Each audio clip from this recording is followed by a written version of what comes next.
Welcome back to the Vulnerable Power Show, Season 3, with a new format this season, diving deeper into leadership mastery, revealing the secrets and keys for you to access next-level leadership performance, power, and impact.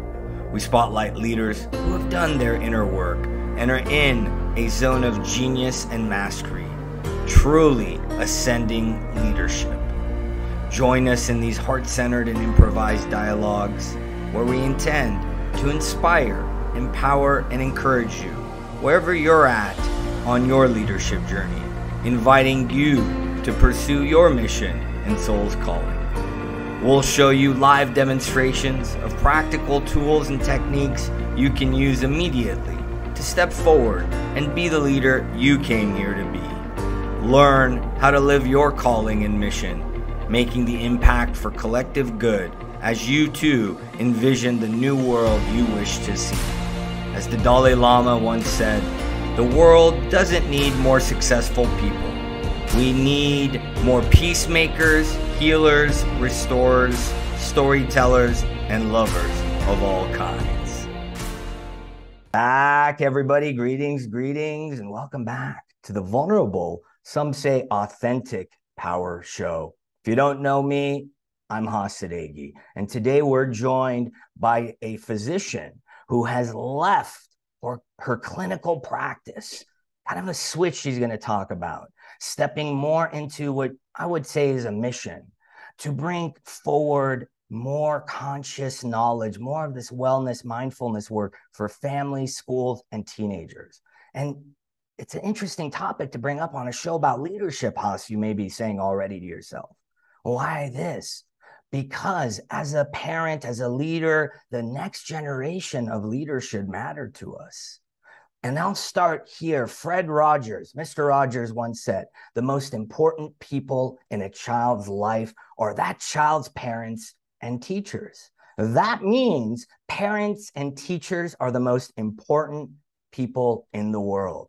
So technically, this guest here with me today on today's episode, where we hope and intend to inspire you, empower you, and encourage you to use this knowledge and wisdom. And this season, the third season, is really a new format about demonstrating some stuff, which we're going to do at the tail end of this episode, that it may be geared towards teenagers, kids, and parents in that way. And Miriam's expertise in spotlighting may be there. It definitely does apply to leaders.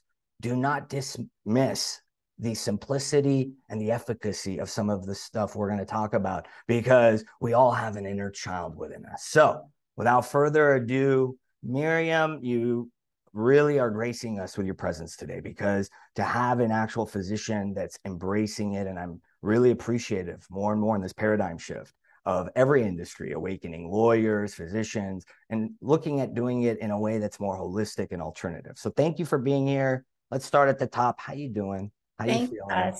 I'm doing great. Thank you for having me. I'm excited. I'm excited about being here. It is really a treat. I have no idea what's going to happen. None of us do. If you're joining us, through Miriam's audience and you're a first timer, you may want to check it out. It's on the YouTube channel. There's other episodes and 2 seasons prior, and it's unscripted. It's raw. It's meant to be that way. It's heart-centered deep dive into what it really means to be a leader, to fuse that soul and impact. So Miriam, you already teed up beautifully. We don't know what's going to happen because it's not about what we're here to think as much as the inspiration that flows through us. So talk to us. I mean, really for me, what's remarkable about your work is that you, like most of us, started looking at, okay, how can I apply what happened to me and help other people? So I feel inspired, and I know we kind of brainstormed a loose way of approaching this, as I always do, very improvised. What was it like to kind of have the realization of, oh, this may apply to me and your childhood and all that, kind of starting at the proverbial beginning of your journey of excavating of this bigger, why, what am I here to do? How did this apply to me and all that, like kind of your childhood and things like that? Well, it all ties in so perfectly. And when I met you and agreeing to do this, it's the first time I think I feel that I've been that I'm actually willing to share some of these things publicly, where this has been my private life and my intimate life with people, a select few who I've been able to express and explain my actions, because for a lot of people, they make no sense. But to me, they make perfect sense. And for whatever reason, I was able to really dump that on you easily. So when I was younger, I have always asked questions that nobody could answer, that nobody wanted to answer, that I felt like I couldn't get the answers to. I felt misunderstood in a lot of ways, because I started asking these questions young, but the most vivid memory I have is when my grandfather died when I was in 6th grade. And even before that, I always knew that I was loved and taken care of by some higher being or some higher power, something. I didn't know what it was, but I used to talk to this power, this entity. It was just a knowing. And that's literally, when I say that saved my life, it literally, I really do believe that probably saved my life. I grew up in a family where things like this were not spoken about. And I was made to feel like there was something wrong with me. So I always felt that. I still, to this day, there are times when, you talk about vulnerability and this vulnerability power show, where that brings some of that up. So this is new for me in that respect. And I appreciate the opportunity, because I'm really looking forward to it. I don't know. It's going to be fun. It's going to be fun. It's like a roller coaster, a divine roller coaster, a higher power. I love how you phrased that. I mean, there was a little bit of more of an improvisation for this, let's say, season, because it happened later in the year than I had planned. And more and more, I'm following kind of my intuitive lead and my inspired lead. So for the audience's sake, in the last 2 seasons, I used to start my intros a certain way and say how I met the guest. And this season, again, we reformatted it, felt inspired to retool and up-level the show, so to speak. So Miriam and I actually met a few months ago, and what really was one of the main reasons that attracted me and it dropped into my field, hey, she may be interested in being on the show, because Miriam is speaking my lingo even recently. My family, as Lulu is my eldest sibling and the physician that he is at an elite level, you're speaking my lingo. I was the black sheep. And even to this day, my mom and talks about this stuff like, don't talk about it this way. They may think you're a kooky weirdo or something to that effect. So there's a lot already that we're unpacking in not even a couple minutes of a simple introduction that really reverberates not only in my teachings, how I show up. And what caught my eye when I saw Miriam's content on LinkedIn was that she's weaving together what I would call the spiritual, the mystical wisdoms, the ancient teachings of the masters, so to speak. It's very tried and true. And now we're catching up to it from an evidence-based perspective. And lo and behold, quantum mechanics and all this. So you were posting things like telomeres and visualizing, elongating, very powerful stuff. And so already I love this. And that was why I brought you here. So thank you. And again, as I said before we hit record, thank you, because more and more as us leaders, as we share authentically what we're here to do, why we're here to do it, it really does have a very powerful impact and ripple effect in terms of the energetics for the collective and for other leaders, which is the point of the show: inspire, empower, encourage. So it made sense to you. I love this. And maybe not to others, which is fine. I sense you're in your audience today, whether they came through you or through me today. I sense the people that are watching this, and more, we're awakening to how similar we are. We all believe in an episode that I told you about, Miriam, that I recorded recently with a protege. You all can check it out. It'll be after this episode in terms of sequence, with Lee Everett, a young man, a protege of mine, shamanic, natural shaman is what I would call him, not your verbiage mine. And today our parlance differs. Miriam's a physician. She may not use the same vernacular. She comes from a different background and brings it about in that perspective. So I want to distinguish that in a holistic way, that we talk about it through a different lens and we mean the same essence, more or less. And we've kind of come to see, oh, okay, this is what, and my family is physicians, a lot more talking from Haas. So I love this, Miriam. So feel comfortable. to explain what did that mean to be the black sheep in terms of, let's say, these extrasensory, what I would call extrasensory gifts, right? Your grandfather passing, you were different to me because I didn't actually go to the funeral. I think I was 11 when my maternal grandfather passed because I had a, let's say, a trauma at a soul level around morbidity. And that's where my middle brother's death and suicide really was a, let's say, a awakening for me, even more so than it was in my practices. So talk to us about that. What did it feel like? Because I mean, being an MD, you have a luxury of being able, as we're going to unpack today, the teenage brain, stress, epigenetics, the biology, your genius, your sweet spot. And then how do we then take that and help kids, teenagers, raising this generation of conscious leaders? Tell us more about that if you're comfortable. Like, what did you see now in hindsight, maybe things you hadn't considered on, and that maybe flow through you now more authentically? What's like screaming at me right now is talk to us. Say that. Is seeking. I was always seeking, and this just made that stronger, and it made the power of it stronger. And I felt less than at the time. I felt there was something wrong with me. I felt misunderstood. I felt just really misunderstood. Like nobody really understood or not understood. Like I felt like no one else just got it. And so I would go out seeking in ways that were destructive many times. I went out seeking more sensual kind of experiences with all my senses. And when you brought that up, what that really, really, how in hindsight I see it now is all the seeking. My life has just been seeking, and I love it, and I still do, and I will until the day I die. They say that's a perpetual master, is this always seeking and striving. So I love that. That it's interesting the way you phrase this because, again, you all can watch this in sequence. What will be the next episode after Miriam's episode that we're unpacking now, so to speak, live. Lee mentions this, misunderstood. I had this, you had this. I sense people listening to this are already going to be like, yeah, okay. And I feel a growing movement, with vulnerability and becoming more of a fad, so to speak. Pardon me saying it that way.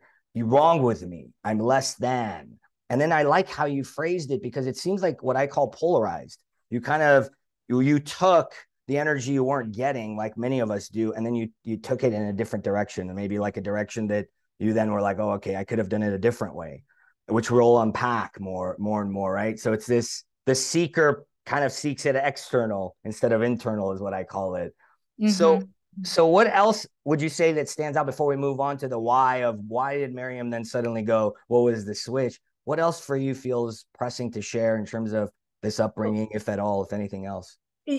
What you said was it shifted from external to internal, and then now it's going back to the external, but the internal is it's a constant flow.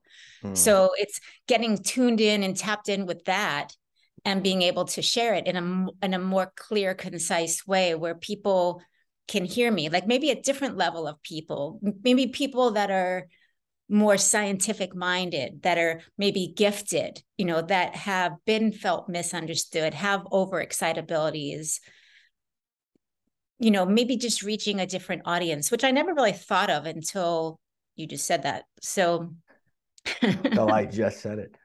It's almost like we're doing some things that are multidimensional on this show more and more. This is good because, for me, I like how you said that. Because what stands out more and more and what I'm doing is creating a space for people to learn how to tune in to these gifts.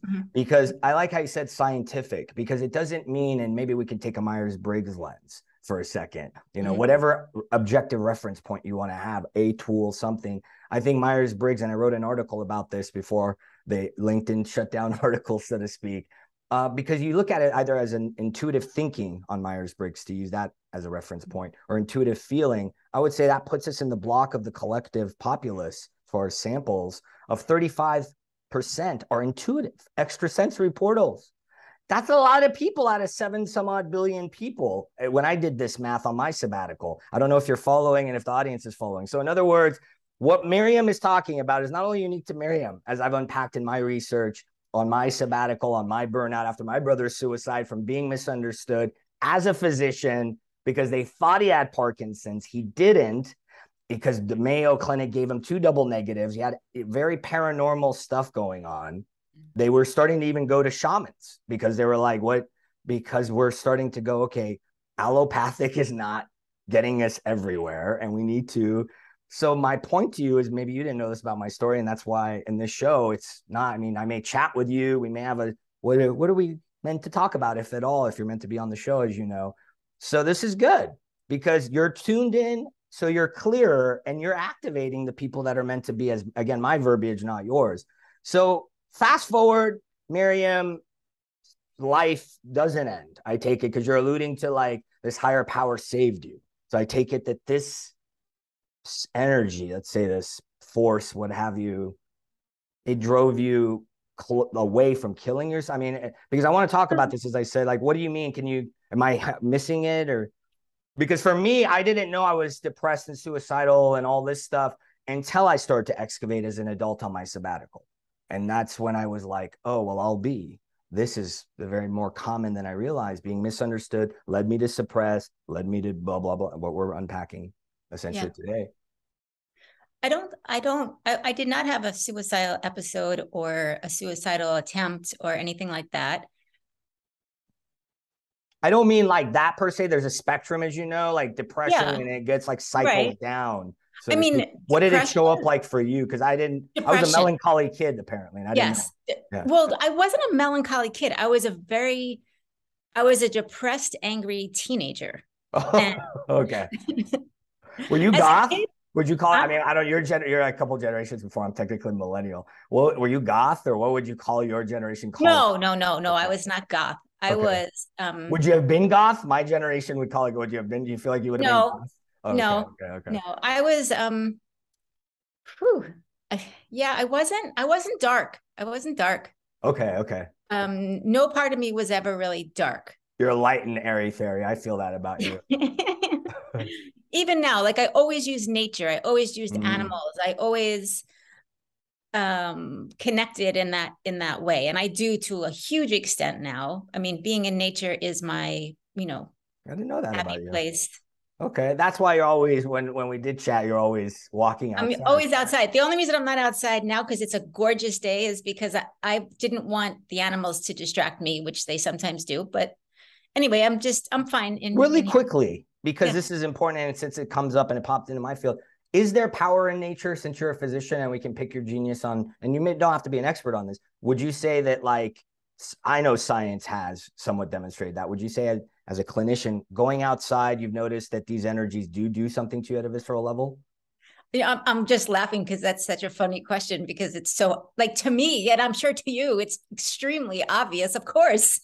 I'm here to play the guinea pig, as you know, later when we do the exercise for everybody on how to de-stress and body scan. So, yeah, I mean, part of the show is we have beginners, as you know, middle, and I work with very advanced. I work in a very funny spectrum of beginners and advanced leaders. So, yeah, they may not know this. I know this. We're all so connected with nature in every aspect, I feel, of our physiology.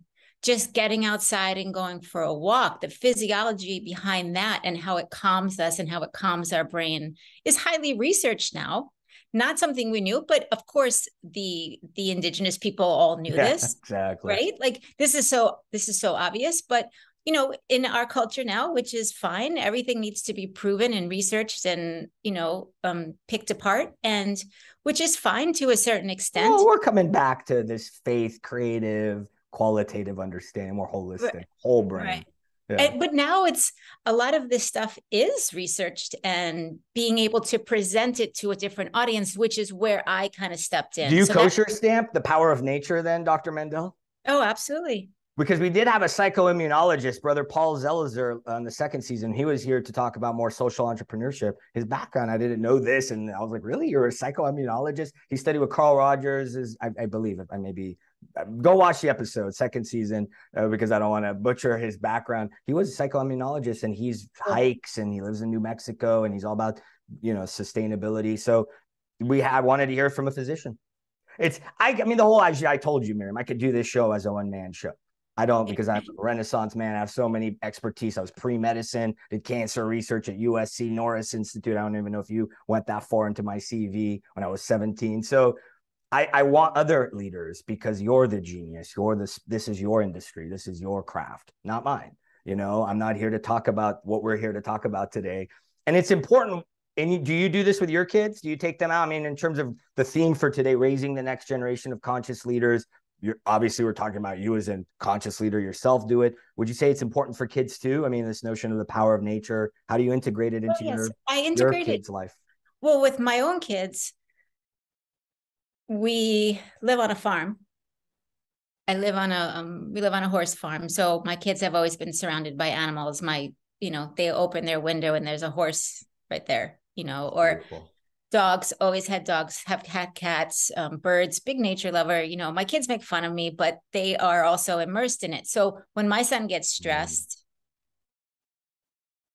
he goes out and mows the lawn, because we have a big lawn. He has a drive-on mower, and that's the way he's learned how to decompress, and he puts on his headphones and whatever he needs to do.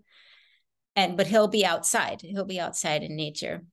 My daughter is honestly quite the opposite. She's into theater, so she's much happier on stage. She's a thespian. She's very gifted in the arts. Nice. In music. She's a singer.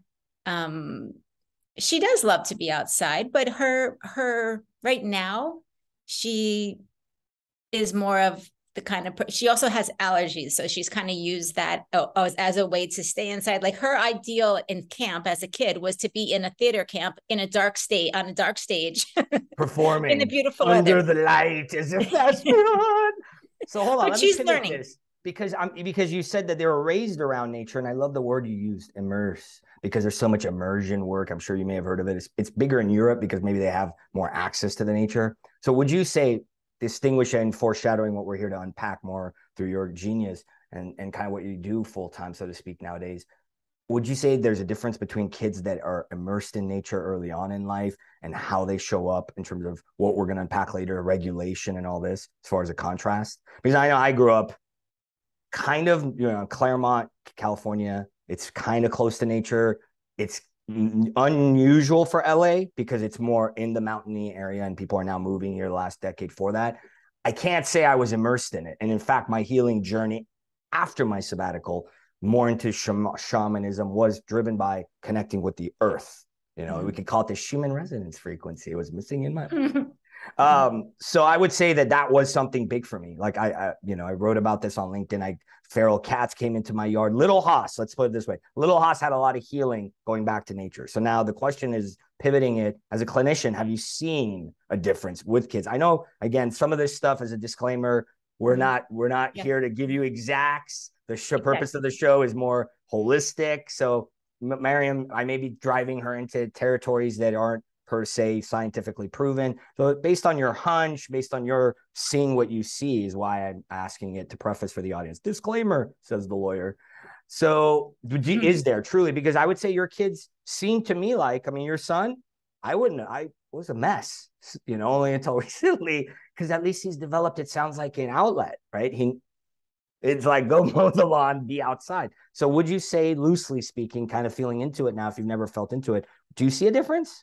Sorry, it took a while to get it. I see a big difference. Well, for personal experience, yes, I see a huge difference. And actually, now that I think about it, my kids also, they've also literally have grown up on an ATV. We have a yard where we can take the ATV out. And even to this day, my kids are 16. My birthday's coming up. Let me know when I'm invited.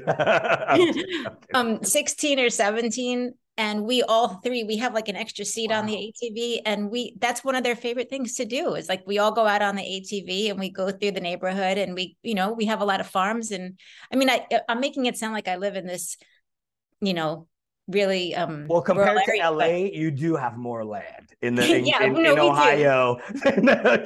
We do, but I live very like 10 minutes from like major, intersections and all that. So but yeah, we live in a great place. We live in a great place. And it's a great combination of where my kids can have all the great opportunities of Cleveland, and also the backyard and the property and the neighborhood that we live in. Access to nature, essentially. Yes. Yeah. Access to the opportunity to the word, again, you use. I love it. It's immersion into it. But if we were to just learn from nature, like teaching kids about nature and how nature really works, instead of, this has been such a, I don't want to say pet peeve, because it's not, it's been something, it's something that is, I feel is just wrong, is the way kids are brought up.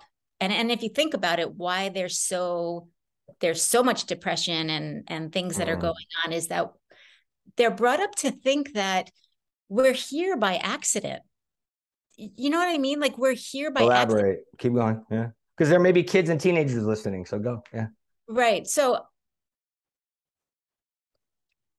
I truly believe, and I this is a knowing in me, that all of us that are here are, first of all, worthy to be here because we're here, and that we have a purpose. We have a purpose. We did not come from, a lot of what Darwin said about the survival of the fittest, and how it's competition. If you were to really explore nature, you were to see that it's about cooperation. It's about being in the web of life. It's about, working together and just being who we are meant to be for the good of the whole. And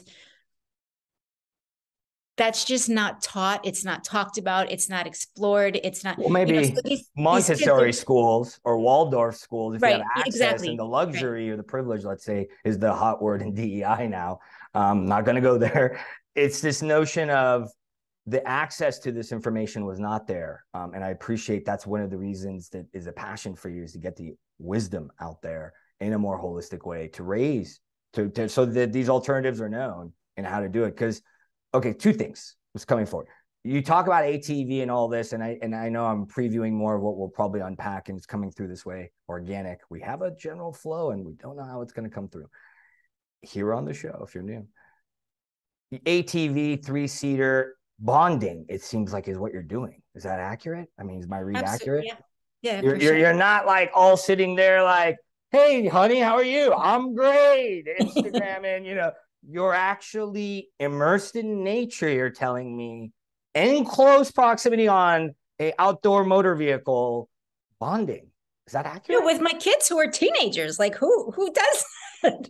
When I started my sabbatical, I was at a restaurant. And I didn't know this family friend. Their kid had actually grown up, because I went to a private Muslim school that started for 2 years in middle school, because I went to middle school and freaked out being who I was. And I was a late bloomer. And so I went to this weird school. And so this kid's mom, who grew up and idolized me apparently, and I never let him play my Mike Tyson's Punch Out, according to him, when I mentored him later, heard me talk to my mom and said the following statement. Now, this is me as a grown man, early 30s, starting sabbatical, moving to help my parents. She says, I'm jealous of how you're talking with your son. You sound like your friends. I wish I had that with my son. Which she then proceeded to say, my son dropped out of college. He was pre-med. He seems like a bum, doesn't know what he wants to do. Maybe he wants to be a lawyer. And I'm sitting there going, lady, you're describing me, except it was at UCSB Santa Barbara. It was UCSD San Diego. And I never dropped out, because I would have been killed if I'd done that. His parents were too nice, according to the Persian standard. So I say this to say that for me, I know that looking back, I didn't have what you're offering your kids. And so it's good that you're role modeling it already, what we're going to unpack more as far as the theory of why you do it the way you do. Because when we talked, you said it. You said, Haas, I want to support families so they have an easier upbringing than I did. And that's part of why I wanted to bring you on the show, because I was like, yeah, that's part of my mission, because part of the clients and leaders I work with, this is inner child healing, like I had to do, because I didn't know. Oh, wow, I'm wounded and I'm fragmented and I'm not whole, so to speak. I'm not fulfilled. And so this is a great wisdom you're bringing forward. So what switched for you? Why the full time? Can I ask you a question real quick? Yeah, you can ask me anything you want. Wow, this is the first time I've never had this happen on the show. Yes, this is you stepping into that North Node Rahu I was telling you about. Yeah, Aries North Node, baby. Come on, talk to me, Bruce. Did you start to feel that disempowerment? Like, how old were you? Do you remember? Yeah. Oh, yeah. She doesn't like to hear my mom, my biological mother, God rest her, God bless her. Not God, race, not going with. Yes, it was very much okay. So for me, and I may have talked about this when I teach.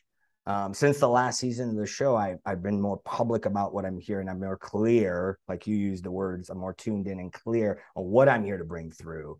And I found more and more I'm here talking about extrasensory gifts, how they're misunderstood in adult learning, disempowerment. I like your word, disempowerment, vulnerable power. That second word is a dirty word. That's the last dirty word, as a consultant friend said to me at the start of my sabbatical. Think about it. Sex, no problem. Power. Even you had trouble before we started doing a meditation, right? So I didn't know this stuff.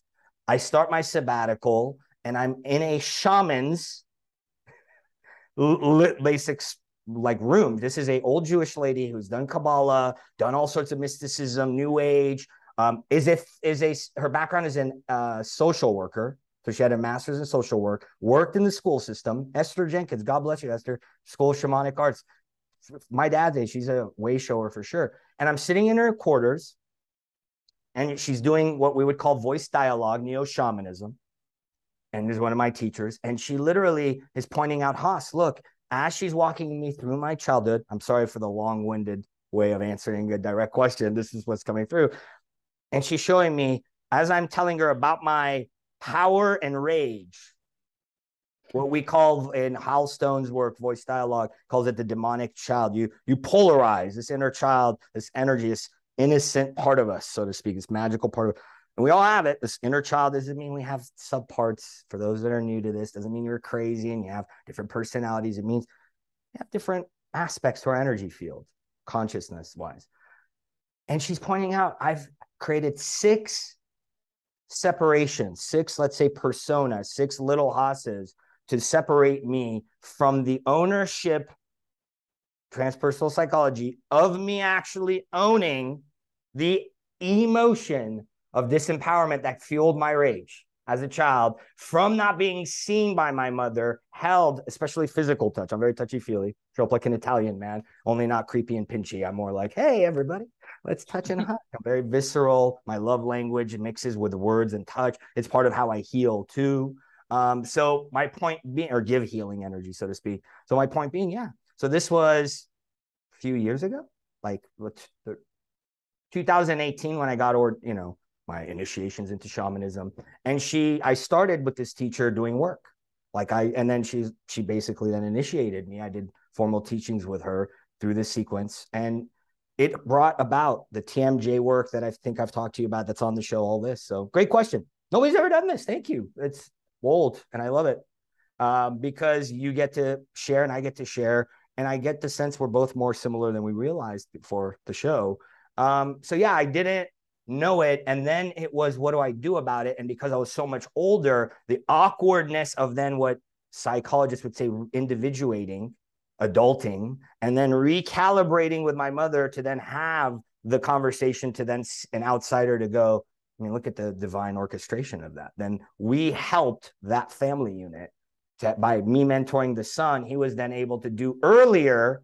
So he didn't become what I call encrusted, stuck in it, which becomes harder to excavate that. If a 40-year-old client comes to me and goes, Haas, how do I then recalibrate this disempowerment with my parents now that I've done this inner work? And you're kind of getting what I mean, because we've talked about this confidentially off camera, because we are all doing it in a different way for the collective. This is something that everybody needs, whether they know it or not. I don't know anybody that has done this work to this extent where they feel what we're about to talk about scientifically. Teenage brain, stress, embodiment, not dysregulated. So that's the long-winded answer. That's why I love did that actually answer your question? The creative genius that flows through me as an ENTJ. Did it come? No, you didn't. Give me an age. Give me what was the age? What was the age that you felt the transition, or you felt, what was 33, 4? Okay. Because I'm 39 now. So it's not that long ago. Okay. Life. And it was hard. It was hard because you're facing the words you already used. Maybe you mentioned it. Definitely shows up a lot. Conditioning, family dynamics, because then everything, is set a certain way, right? And then you got to Yeah, push like it. in the encrustedness that you talk about, which is why the exact reason why I love working with adolescents. And to me, they're so easy.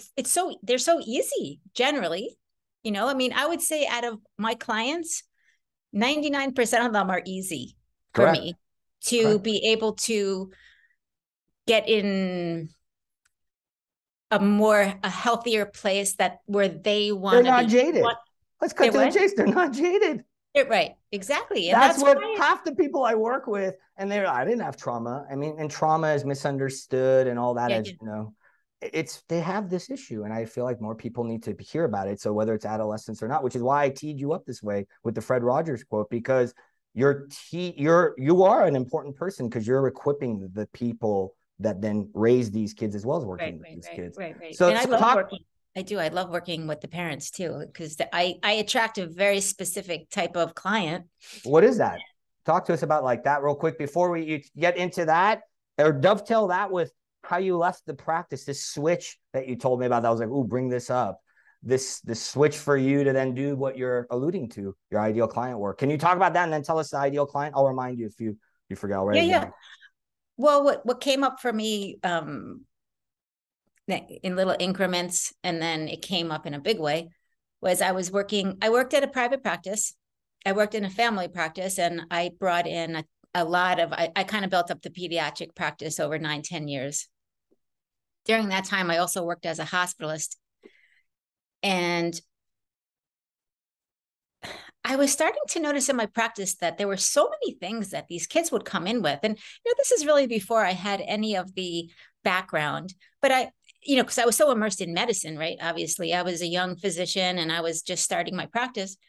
There were so many things that I noticed over the years that kids would come in with, like simple things that we just couldn't fix, that we just would medicate them. Like we would, or not even, sometimes we didn't have medication, or the medication was like an opioid. Like I'm talking about opioids, Jesus. Like a chronic cough. Like what do we give? Even kids, like little kids, we give them, we give them codeine in their cough medicine. Is that the stuff that in my generation it got abused, called the scissor? That rappers started to call the scissor, the codeine cough syrup. We called it the scissor in my generation. Dirty South rappers. So that's the scissor. Yeah. In case you're wondering, Haas is a millennial technically. So I could get along with some teenagers in this generation. So there you go. So the scissor. Yeah, we shouldn't give kids the scissor. No good. It is not good to give kids the scissor. But we're not giving it for the kids so much. We're giving it for the parent. Talk to me about that. Ooh, I like the coping mechanisms of the modern medical system. I mean, hint, hint. We did have Jennifer Hill on 2 seasons ago talk about how healthcare leadership needs to kind of have some more heart in it. So for the lack of putting the politics and editorial aside, what do you mean by it's more for the parents, not for the kids? I know what you mean. I get the sense. I know what you mean. Having dated a single mother, I get the sense I know what you mean. Well, the theory or the conversation goes, we want to have the child sleep better, which is true. Of course, we want the child to sleep better, right? We don't want whose sake? We don't want them to be up coughing all night. Sleep is important, of course. I mean, I've done many years of research on sleep. It's a huge part of a well-lived life and a healthy life. But when a child has a cough, when they're up coughing at night, I believe it's more of a disturbance to the parents than it is to the child. Because thank you for saying it, because I'm like, all right, get to that. Because in the old times, right, they used to put what was it, the bourbon? Yeah. I mean, it was a remedy. And then technically you were giving some primitive scissor to your kid. Exactly. So instead of, you're telling me, which we'll get to, epigenetics and, hurt parents, not knowing any better, passing on, things they didn't know that may, for my sake, because I'm burned out, let me, give my kid something that'll knock him out because I'm pulling my hair out. Is that, I mean, more or less, is that kind of the problem we're solving? It is. I'm saying it more vocally, I know, than you are. No, but it's not something that anyone needs to feel shame over. Correct. It's not about being a bad parent or first of all, how is anyone supposed to know if that's what your doctor's telling you? Right? This is all about empowering, showing you what you didn't know. Correct. Keep going. I love this. Yeah. And it's also about having parents tune into that intuition of, is this right for my child? We are stripped. You mean question the almighty doctor? We're so stripped. We're so stripped from that whole mentality of seeking the answer within ourselves, because none of us trust ourselves to. Well, I don't want to talk for everybody, but I know as a parent, especially, and vulnerability as a parent, for me, when I think about when my kids were babies and I was still a physician, vulnerable in a negative way was what I felt to the extreme. I mean, to the extreme that there was one time like raw, open. Yeah. It so, trips you open, as Lee says that on the show, by the way. We keep forecasting his show. He says it was the best teacher. I mean, you'll probably say the same thing. Kids, our relationships are our best teachers. Kids they wake you the F up as far as, yeah.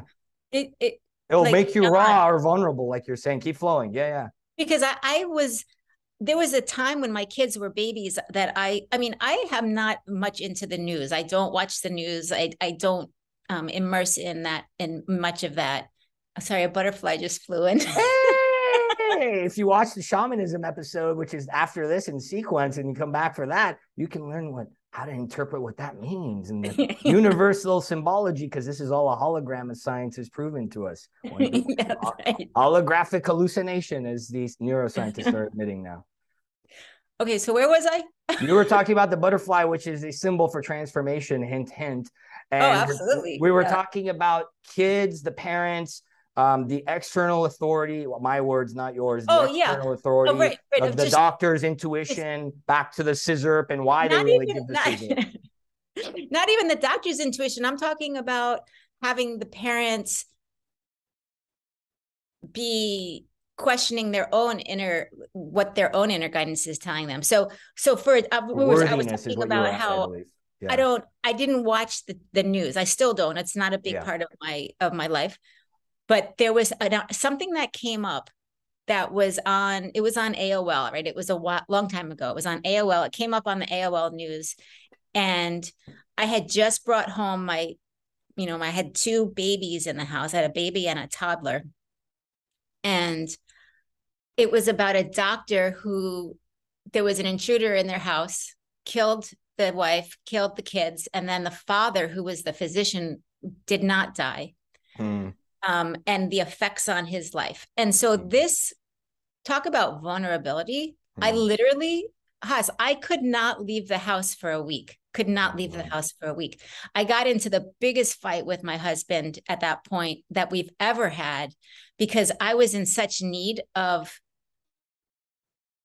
something, not knowing exactly what it was. And he was not able to give it to me. He didn't know he didn't know what was wrong with me. Right. I didn't know what was wrong with me. I just knew that I felt that I had these two little babies at home and I had to protect them. And I did not feel protected or safe.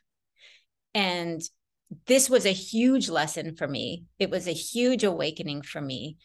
And how I know I'm not the only one that feels that after childbirth. But I was also, it wasn't something that I felt comfortable sharing. Even at that point, to the extent with my husband, I did, but it wasn't received well. It was not received. That vulnerability was not received well. Well, it's scary to share, and then the judgments, because we then make other people squeamish, because then that raises their dissonance, because you're starting to question. They don't want you to question, and then it's the entropy, right? I mean, I forgot to mention this earlier. It becomes, and the shamanic or advanced, they'll call it family constellation work, not even more transpersonal psychology. It's an entropy. It's a system. It's a closed universe. So then something's going to happen, and you got to shake that energy up. When you start to question, as I did in my family unit, then everybody goes, why are they questioning?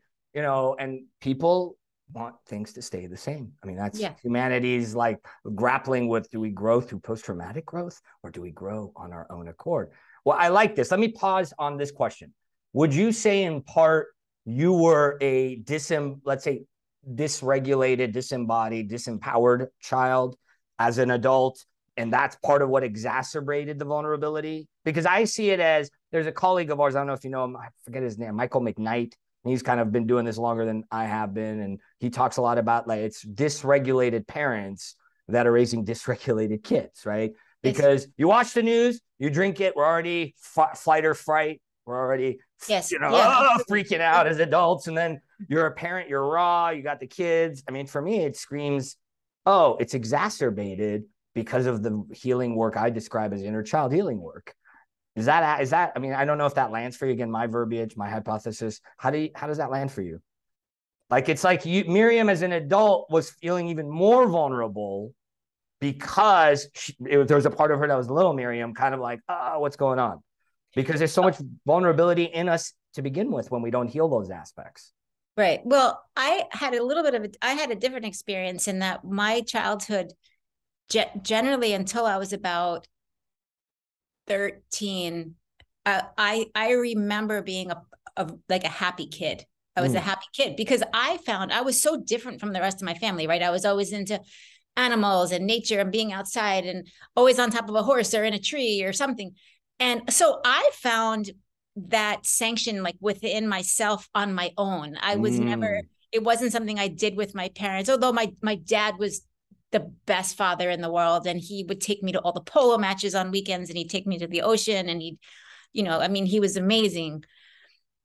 But I was able to find that on my own, the drive to be around horses and the drive to be around animals and dogs and cats and drove me to places. Luckily, I grew up on Long Island, so I was able to walk a lot of places. There were horses in my neighborhood, that I would find that no one even knew about. I would find them. And then I would speak to the people and I would take care of their horses and I'd be able to ride. And so that's what drove my childhood to be happy and to, we lived on a cul-de-sac and there were woods. And so we were always in the woods. You went into your more imaginative side. It sounds like Manya, who was on the show, also a fellow Chinese goat year, different age bracket. Yeah, I would say I'm finding in my work, I don't want to oversimplify it as an introvert because I was an extroverted child. So I would say I'm starting to see, so it sounds like you went into that land, that inner, and that's how Manya describes it. And then that's where you played. Is that accurate? Yeah. Interesting. So you're one of those. Yeah, it's because I think the extrovert introvert thing is a distinction there, maybe, or a difference, because we seek the way we process so much of the external that we don't realize until later that we can seek a lot of that maybe internal. So yeah, interesting. So you were saying the codeine, the parents, and then you shared, thank you, your own vulnerability that, I mean, as parents, the more we open up, we share it. Not only do we change the energy, as you were alluding to.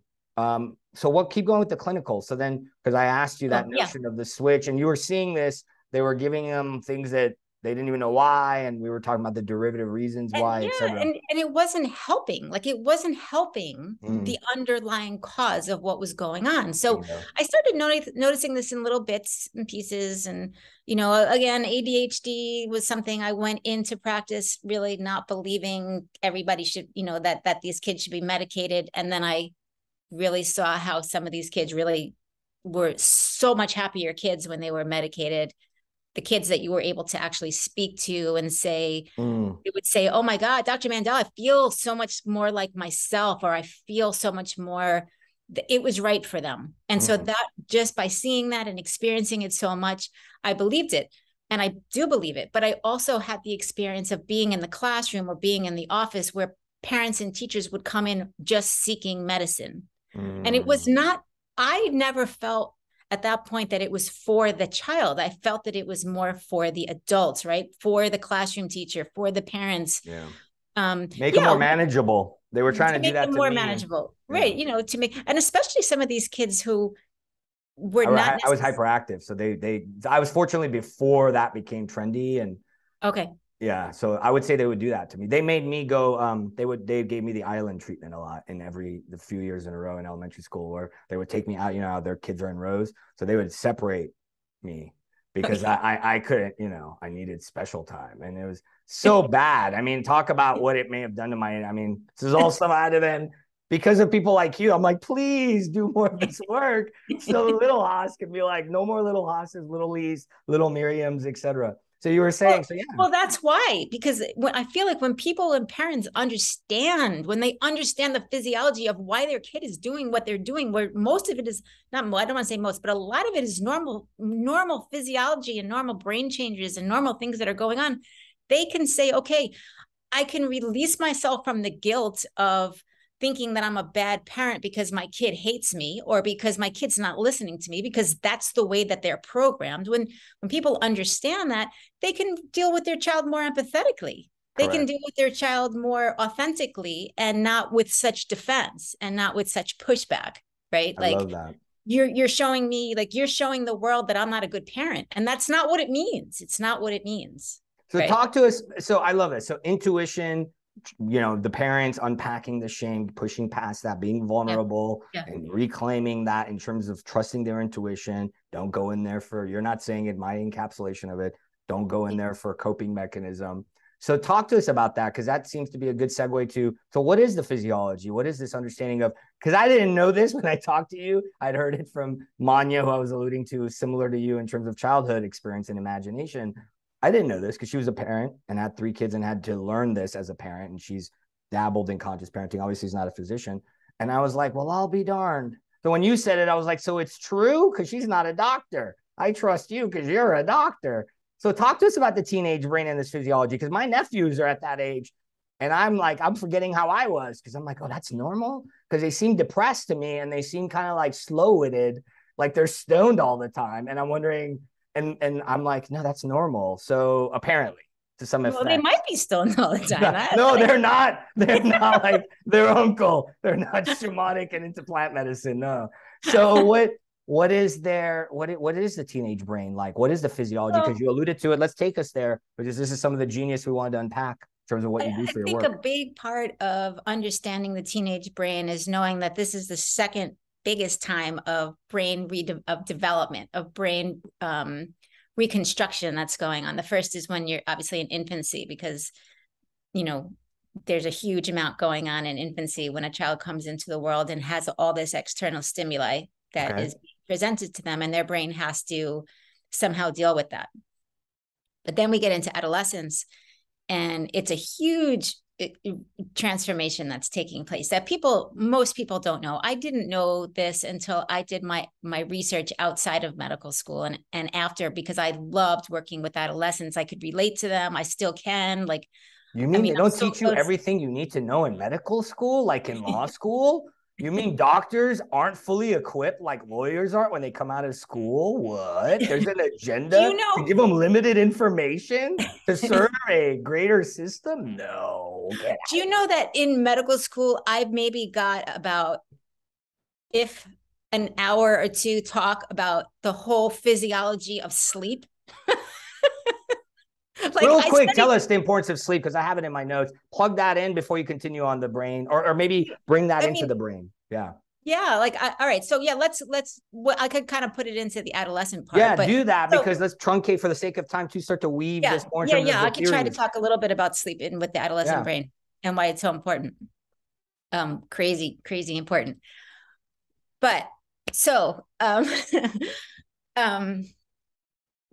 right. So the redistribution of really what's going on in the brain as an adolescent. So let's just start really with the younger brain, where I like to think of it as like a bush. Okay.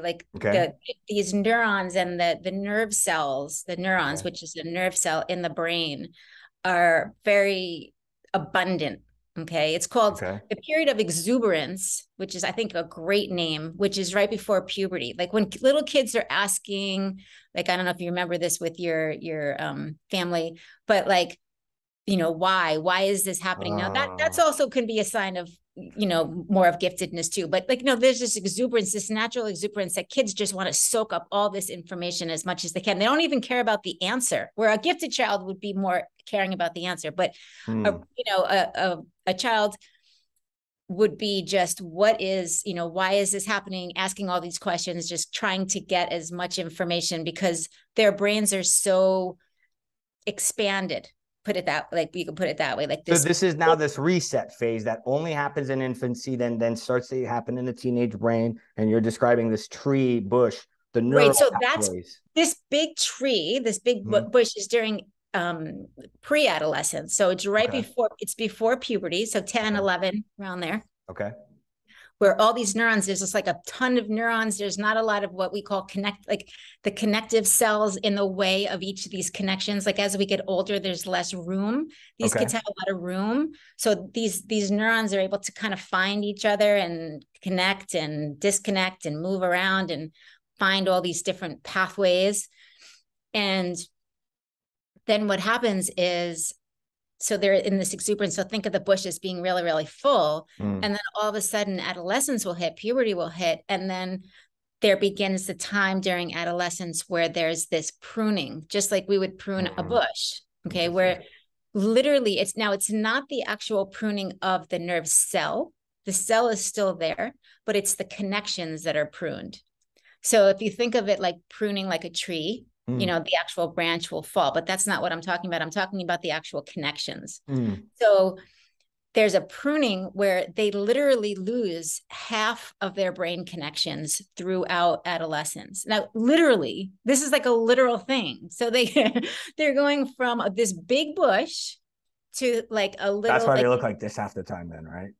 What's it's like this, like, my generation would call it a stoned look. Sorry for the colloquialization. It's like they're like glazed over look. Like I'm wondering, like, is there anybody home? And it makes sense. 50% of their pathways are reconfiguring and pruning off.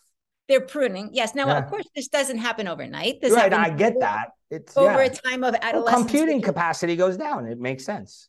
It kind of what capacity? The computing capacity. Let's call it. Yeah, because everything's being rearranged. It's like huge. Which is why they look like this. I mean, it makes sense. Which is why. So listen. So why that kind of brings me to the point of the sleep, because these things are kind of flagged during the day. Like there's a neural connection that the kid is interested in, and they want to actually pursue this pathway, whatever is getting them aroused, whatever is getting them excited, and so it's flagged. I'd like to look at it as like it's flagged during the day, but then it's solidified at night. Neuroplasticity actually happens much more at night when they're sleeping. So those flags, it's like, okay, pay attention to this. This has to be changed. At night, it's when it's going to be solidified. REM and deep sleep, correct? Those two. So I believe that's in deep sleep. I believe deep sleep's the regenerative. REM is then probably the unpacking of the codex. Exactly. You then do the reconnection. Especially in adolescence, is more at the end of the night. No, for everybody, it's generally more at the end of the night if you're on a regular sleep schedule.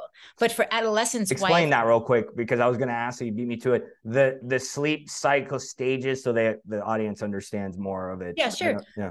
So there's light something sleep, deep sleep, REM. Those three are the basic.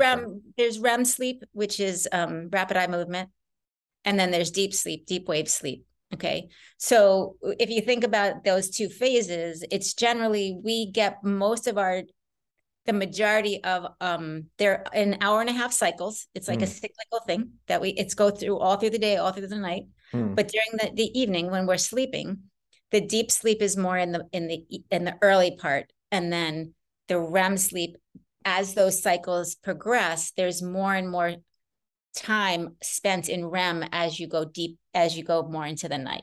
So if you wake up at, say, 3 o'clock in the morning, you're going to be missing most of your REM sleep. So it may seem like if you're normally waking up at 6, say you sleep 8 hours and you lose half your sleep, you only get 4 hours sleep. You're not just losing half of your REM, you're losing the majority of your REM sleep. Because again, the colloquialization, REM is the processing of information, unpacking of the information, and deep is more of the regenerative, parasympathetic. Exactly. Memory is going on. But in REM, what's so important for teenagers is where they process their emotional trauma. They're able to work through some of that trauma, which now for an adolescent, a trauma could be, something relatively minute compared to you and I. Right? Correct. So yes. That's where they're able to process it. So if you think about it, how are they functioning to their highest level, which most are not, because they're not getting that recommended amount of sleep because of the school system, where the American Academy of Pediatrics says an 8:30 start time for school should happen. Okay, 8:30. Most schools are not starting at 8:30. right? Earlier, yeah. I Most remember schools are that. starting at 7:45 Is that or why all of us? I'm now you're because I was like, why? And I was groggy, and I'm like, why are they making us do this? yeah, So it is because against the circadian rhythm, the natural absolutely. biorhythm. And it's like for a No way. I wonder teenager, if there's an agenda behind this. No, I'm kidding. Keep going. no, there isn't a, well, you know, I right? know. I'm. Right. So, but now not even that, right? So that's one end of the spectrum. And then on the front end of the spectrum, where there's the deep sleep, right? Regenerative sleep, part of the huge transformation that's going on in the teenage brain is that, and science doesn't know exactly why yet. I mean, there's a couple theories. I don't really buy any of them, but it doesn't really matter. Whatever it is, it's what's happening is that our melatonin, which is our sleeping hormone, right, which causes us to feel drowsy and get on some kind of a normal sleep pattern, that normally in an adult on a regular sleep pattern that is not working a night shift, you will start to feel that melatonin. You start getting sleepy around 10 o'clock at night, right? Children, it's different. And then what happens is adolescence, that gets pushed later and later and later. So parents are thinking, my kid won't go to sleep. My kid's up till all hours of the night. How, making them go to sleep early. And these kids physically can't do it. They don't have the melatonin. So now for my daughter, this happened early. But luckily I knew it was going to pass because it passes. It takes a little bit of time, but in middle school, she just was up till 12:30 at night. She could not fall asleep. Now, my daughter now is 17. She goes to sleep at like 9:30 if she can, if she has all of her work done. She likes to sleep. She needs that sleep. But when she was going through this time, it wasn't that she was being defiant. And luckily, I knew that. It's physiologically their brain is going through a change. So they're getting the regenerative deep sleep taken away from them because they physiologically can't go to sleep that early. Some of them, they're all going to go through something like this. And then they're having the REM sleep taken away. Right. And then on top of it, this is where I get like really animated because then you have these kids who are 15 and 16 who are learning to drive. Right. And you put that on top of it. And these kids are basically. You mean that almost explains why in the nation we have such high instances of teenage car accidents? Yeah. It's almost like you're presenting holistic information, Doc, that would then explain a lot of systemic issues that perhaps in this great awakening are necessary to be looked at. So now talk to us real quick to pause on the teenage. Talk to us about what parents should know because you're already doing it with the sleep in terms of the physiology, the teenage brain. What do they need to do in terms of this? Okay. Yeah. Because the sleep and the sleep applies to adults as much as kids. As I said at the preface, anything we talk about today, you have a brain like your kids do. And most of us, as we talked about early on with this inner child healing, most of us need this somewhat in every capacity. So talk to us about that. What else in terms of developing their own consciousness, in terms of the physiology of the teenage brain, and gearing it towards what you do and for the audience sake so that they can help their kids understand their kids and make their kids also feel seen, which we'll get to more with the gifted stuff. I think a really big part of what parents need to understand and what kids need to understand is when they come into this, starting into adolescence, they're going to have they could have some drastic changes in what's going on in their life. Their friend groups is going to change. The parents come in and they're like, I don't even know who my kid is anymore. They used to, their friends could change. Their interests are going to change. The things that get them, that are really starting to pull their interest is going to change because remember, those circuits are being trimmed. So if there's something, what I think is really important, and this is also through what we have these functional MRIs now that we can actually see what's going on to verify it metabolically, right, in the brain. We know that when they're going through this time of this development, what's so important for them to understand and what parents to understand is actually not even so much parents, but the kids. If there's something that they're passionate about, that they want to do as an adult, whether it's, and I like to say, whether it's behavior, whether it's like a certain job or it's also just like a characteristic. They want to be an empathetic person. They want to be a caring person. They want to be a giving person and somebody who helps. these are connections that are being made and cemented during adolescence. So it has to be continued. Whatever is not continued is going to be pruned away. And it's going to be a lot harder as an adult. Is it possible? Absolutely. You can quit piano at 7 years old and then pick it up as an adult. Interesting. So you're confirming what I call incrustation. Yeah. So that with clients, if we're reactivating an imagination or we're reactivating like what we would call a qualitative skill, you're describing hobbies, which is a whole nother level, and maybe even that to pick that up because of what you said. I love that word. That was one of my research points was neuroplasticity. Yeah. I was one class away. I mean, OChem is what you know this. OChem weeds it out, baby. If you don't want to be a doctor, organic chemistry and memorizing millions of compounds, you go, okay, I'm out. I'm done. I'm done. So talk to us about this notion of, as you are unpacking this for me, I'm like, holy cow. I mean, this applies to me as an adult. It applies to my kids. So keep going with what you're saying in terms of how does this relate to them consciousness wise, in terms of this notion of disempowerment, finding the meaning you alluded to earlier, being seen? Because I want to start to transition and explore the gifted kids you work with, which is a lot of kind of what I would say we are. Lee is, who will be on the show next episode in sequence. So can we transition there and then kind of start to dovetail more and more? Well, one thing that I just to remind. Oh yeah, please. Sorry, I interrupted your flow. Sorry about that. No. This is actually about what you just talked about. Is what I'm learning is, and this is totally like so not. I don't know, but this is just like a thought that I have. This is your theory. Rust it out, Doc. It's like when I'm working with gifted kids and I'm learning about kids being actually told or classified as being spiritually gifted.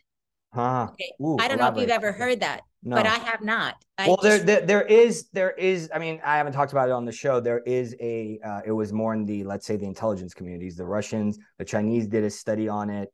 It was called the Super Spy Project, Super Kid Spy. There was white papers out of Russia. This was, I think, around the time of the movie Men Who Stare at Goats, which is based on truth in America, where we started to dabble and experiment with the paranormal in terms of using it for military purposes. Only that's absolutely.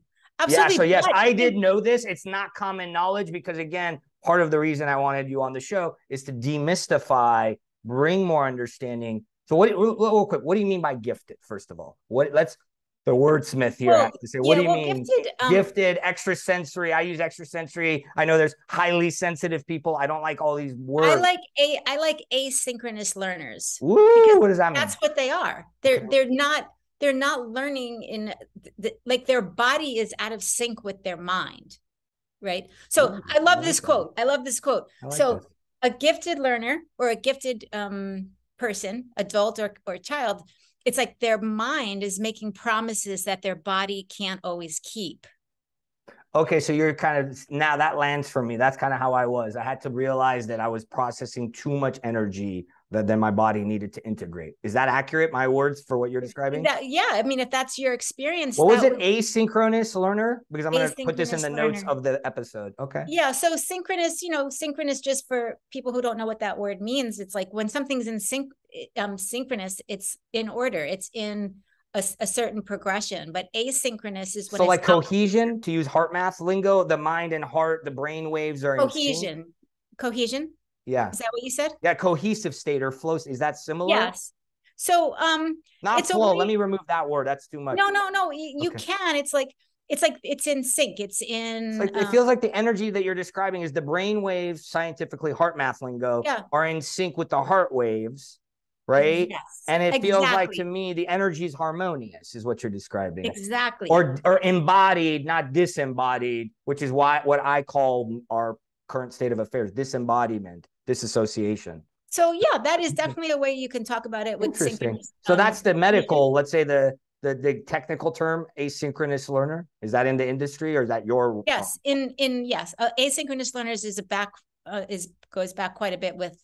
I would say Lee fits into this too, because I mean, I learned through the episode that everybody will see next, having recorded it before this episode, so to speak, out of order, asynchronously. Yes.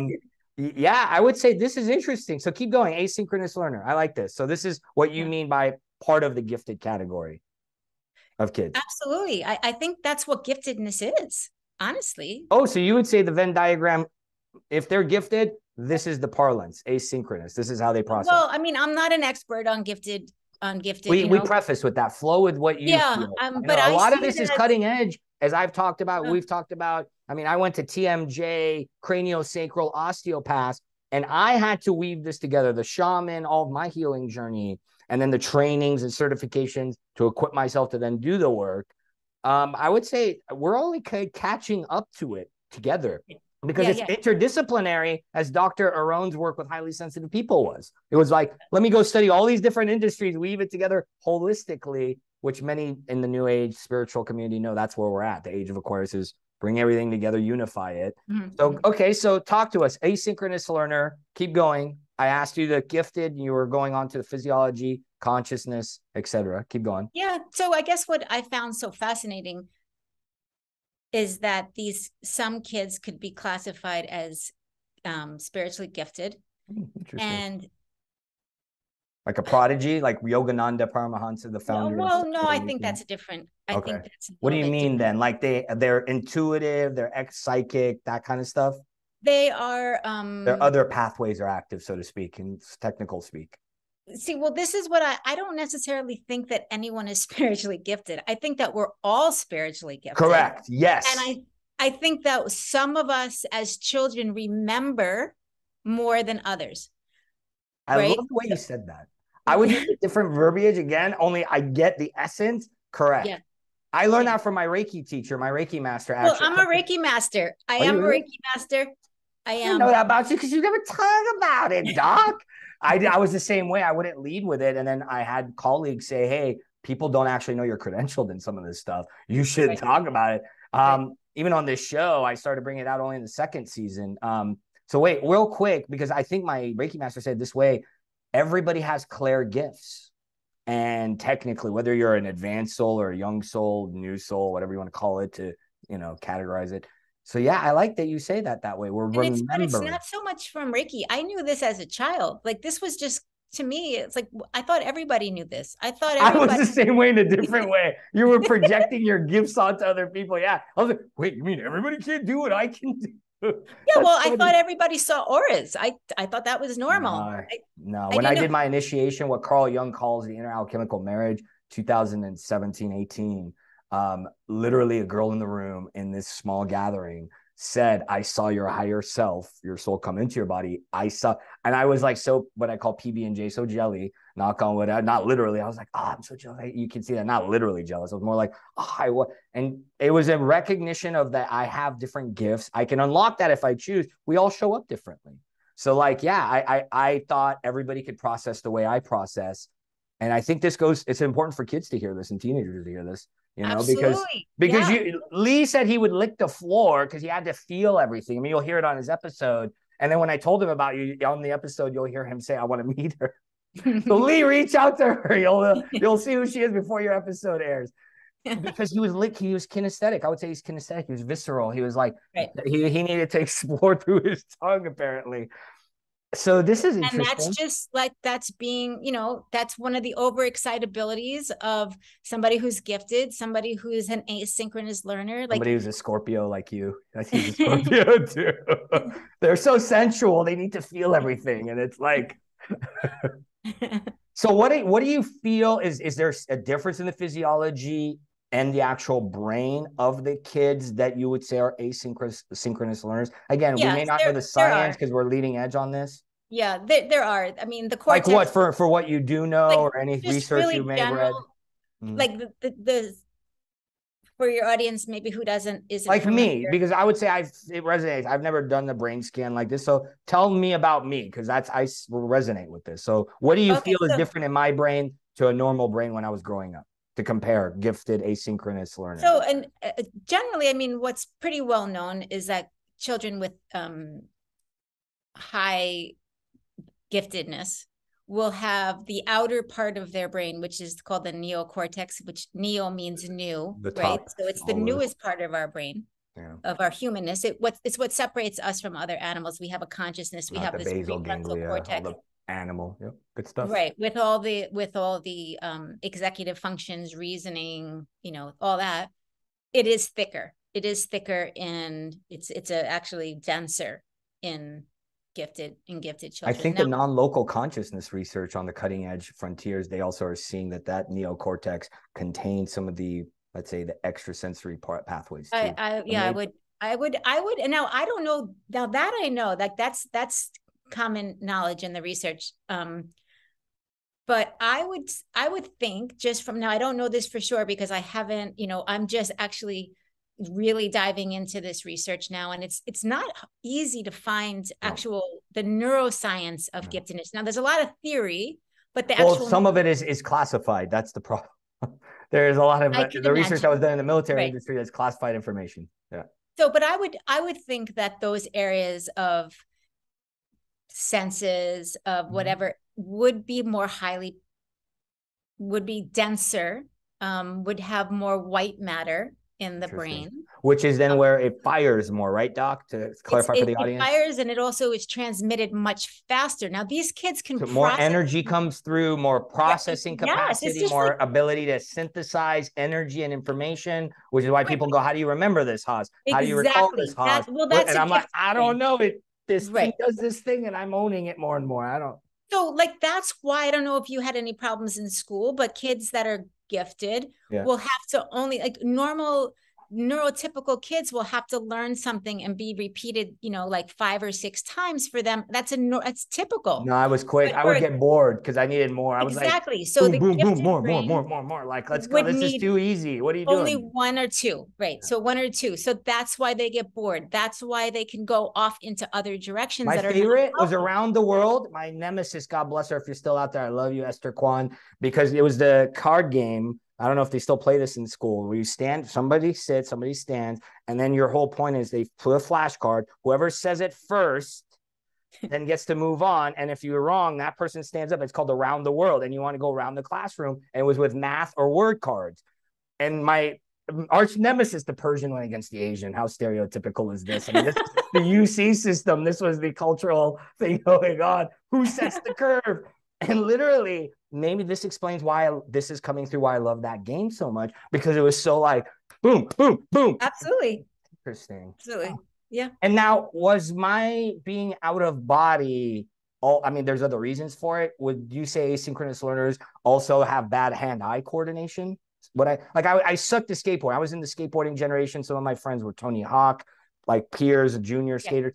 And I, for the life of me, only recently, I was like, oh, this is my body. The last 2-3 years after advanced work and training. Typical, not so much in that particular realm, but when you are so excelled in one area, the other parts of your body are more of your biological age, right? Or you could actually be less in the biological age, which then that gets into twice exceptional, right? So there are kids with different disabilities with giftedness.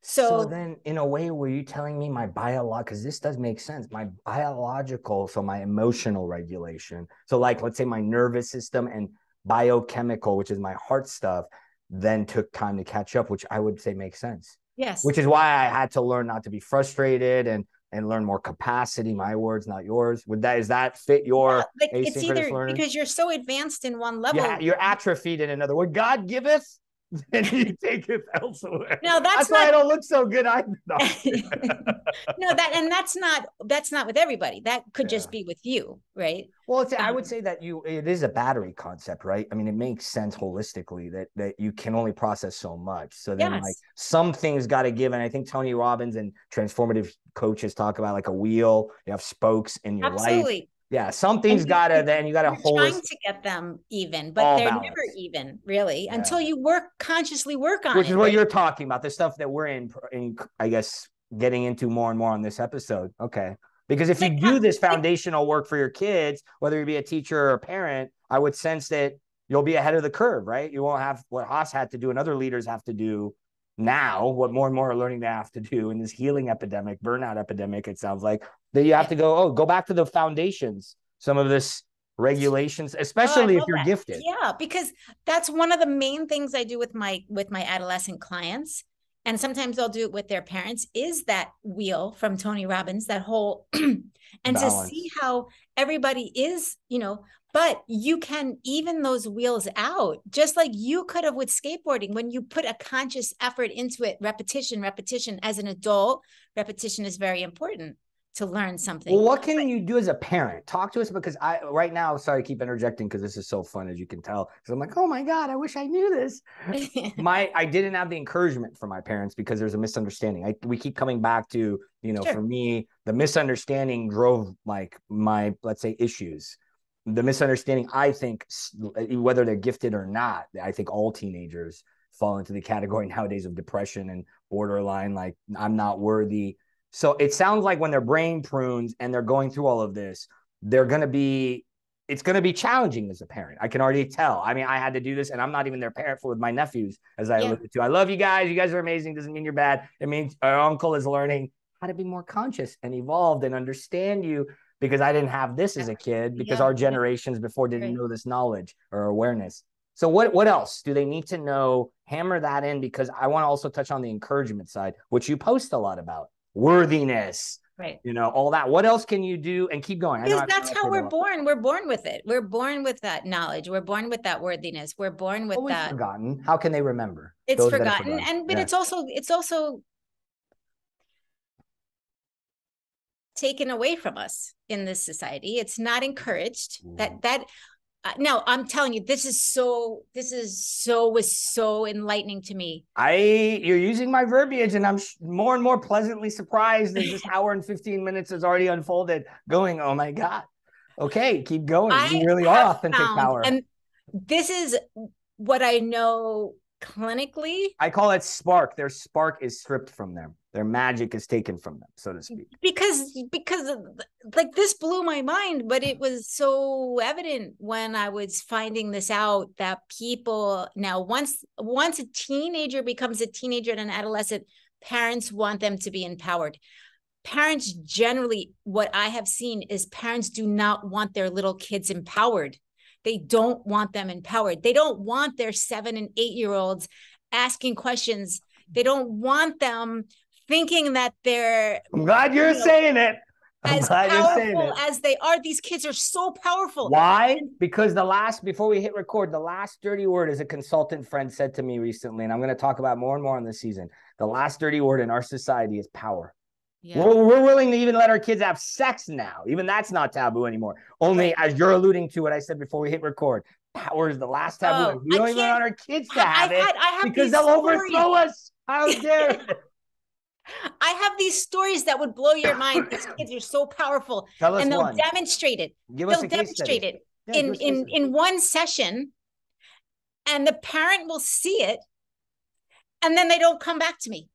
And I'm like, that happens with my clients. They were the ones that come for a consult. That happened with you a little bit when I gifted you a little bit when we were talking about the show. It's overwhelming, right? I mean, when you bring in that, now imagine your kid getting access to their natural God-given power. We all have it, like you said, in different ways we can exercise it and hold it.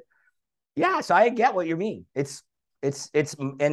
showed up for me maybe culturally suppressed, because don't ask so many questions, don't talk so much, don't. Oh, sure. Right. I think in the show, which is kind of controversial, Arrested Development, there's even a joke of the Milford Academy in this comedy series that is like a kid should be seen, not heard. So we have so many ways we could joke about this. It sounds like to me you're confirming what I knew to be the case, that it wasn't only me, and we're doing it even more now. There's the quote that I saw. I think it was a good time for this quote. What's done to children, they will do to society. Carl A. Menninger. So I see that what you're telling me is why I felt inspired to start the show. Uninspired leaders were probably at one point an uninspired child who had their spark taken away. And then we're wondering why we have a trauma society of hurting people, because they didn't know any better and they're capitulating forward, it sounds like. But these people that, like yourself, like myself, that I have met. There's a lot of rising. Many are rising, and they're the helpers, and they're the ones that are going to make the changes. So I look at it as, I was very disempowered as an adolescent. I was very disempowered as, in that age bracket where I was so vulnerable during all this brain processing and everything. But that's what drives me to help others now. And just like with alcohol and with drugs and with any kind of addiction, those are the people that have survived it and got through it and worked through it. And they're helping others. And that's why we're here, right? That's why we're here. We're all I call it here ascending to help leaders. Yeah, we're in here our to own way. show the And way, everybody has something to offer. And when we're not able to express what it is and share what we have to offer, then you're not living an authentic life. You're not living who you were meant to be. And until we realize that and get rid of that fear, we're not going to be able to be fulfilled. I love that. So, I mean, real quick because I wanted for the home stretch to leave us time to do the exercise of the body scan and stuff. I want to leave time before that to also talk a bit about stress effects on the body real quick, because it sounds like you're touching upon it. This concept that I wanted to mention for a moment or two, if we can, is epigenetics, which science is now catching up to what the shamans and others were saying of collective healing. We're all one energy. We pass it down, essentially patterns of learning that are ingrained in our genetics. Would you say some of what the work you're alluding to a moment ago, right? Us way showers coming forward, that we're also healing these cycles, right? We're also clearing up these epigenetic patterns that are in our bloodlines. We call it ancestral healing in shamanism, right? I mean, so does that land for you? I mean, is that kind of what you see the epigenetic stuff in terms of the work you're doing? I see like breaking these cycles or healing these cycles, so to speak. I see that a little differently, maybe more of in a scientific way. Talk to us. Yeah, talk to me. And I knew, actually, we had spoken a little bit about that, and I knew that we were talking about the same thing, but in different terms. Again, that's why I preface with this, because I had this soul sister who was on what will be the first episode of the season, Janet Richmond, very much similar. She does energetic work. We operate in different ways. That's what I look for. I think that speaks to conflict resolution and the age we're in. I can find a common essence, and I look to the essence. We're not all going to speak the same lingo, because that's not how this is going to work. We're all going to handle different sectors, different vectors, different silos. Right. Because by how you're speaking about it, I think that if somebody heard us speak about it, they would think we were talking about two different things. Okay. Yeah. So epigenetics, in my understanding, is that coming from the school, from medicine, we are still teaching to this day that there's genetic determinism, which means that we are victims to our genetics. Period. That's still what we're teaching. I mean, epigenetics is starting to be taught in medical school over the past few years, which is awesome. I speak to high school teachers, science teachers, college. I teach in the graduate school, speak to some of them. They're not familiar. They're not too familiar. No, well, actually, the last class I spoke to, which was a graduate school of physician's assistants, they all knew what epigenetics was, and I was blown away. So if somebody spoke to them about it. How my understanding is in medicine, epigenetics is basically saying that, do genes regulate our lives? Yes, to some extent, but not the majority, right? Not the majority. So does it play a role? Of course it plays a role, right? We're genetic beings. We have DNA. We have, different proteins that are expressing in different ways. But what I love is that when we're starting to understand that it's not the gene that's causing the harmony or disharmony, it's the environment. It's the environment that we're placing ourselves in. But think about it. Like, if you have a cell in an unhealthy environment, just think about the logic of this, right? You have a cell in an unhealthy environment. Like stress, which we want to plug it in now. Stress effects on a cell. Keep going. So you're in an environment. Stress as the example. A stressful environment, this cell. What's the first thing you would think to do? To help it, to shield it, no? To take it out of that environment. Right? Oh, yeah. Okay, sorry. Right? Common sense would be to do that. Yeah. But what do we do as doctors? We give it medicine. Well, I like what I said. Shielding means to close off. So that's interesting that I said that. And then, yes, you're alluding to then, pump some other foreign thing into it. Right. Which is, if you think about it in that way, when we have something in an environment that's not healthy, it's so logical to take it out of that environment. But in medicine, we don't do that. We give it medicine. We don't address the energies in the Right. environment. So Yeah. we never finished, but that's the whole basis of what got me out of medicine is that my last patient came in with a twisted gut, needed surgery, had half of his colon removed. But how old again? Remind us. 5. Yep. He was 5. 5 with that kind of intensive, invasive surgery. Right. So for me, instead of me asking the regular medical questions, this is how my brain would work. God bless you. What the hell is going on in this kid's life that he's manifesting these symptoms? At 5 years old, biologically. 5. And then I met his family, right? And I met his family. And when I swear to you, within, a minute, I had a stomach ache because it was a very disassociated Would you family. say you're an empath, so you took on the energy too it was between you and I? Yes. And it was the grandparents. And, but I knew maybe as the empath, but it was also a knowing that was correct. A pivotal part. Well, it was obvious too. At that, it's so glaring. It was so glaring. So what do? We take this kid's gut out and then we send them back to the same environment. Again, that closed universe, that entropy, that energy is still there. So that environment, what's going to happen to that kid? It's just going to manifest in a different way. If the environment is not cleaned up, if it's not made healthier, right? If it's not made to understand the child, not made to understand what's going on. How are these people supposed to know if no one tells them, right? This is all they know. They know fighting, they know disharmony, they know this is what they know. It's not good, bad, right, or wrong. It's just what they know. It's what they can give because that's all they have in them. But that's the manifestation this child, Yeah, and that was the switch. Yeah, I knew it would bring it up organically, so I'm glad you dovetailed it. Yeah, so that you saw the effect that the stress, and that's epigenetics through the scientific lens, because I like how you put it as we're not fatalistically determined by our genes. No.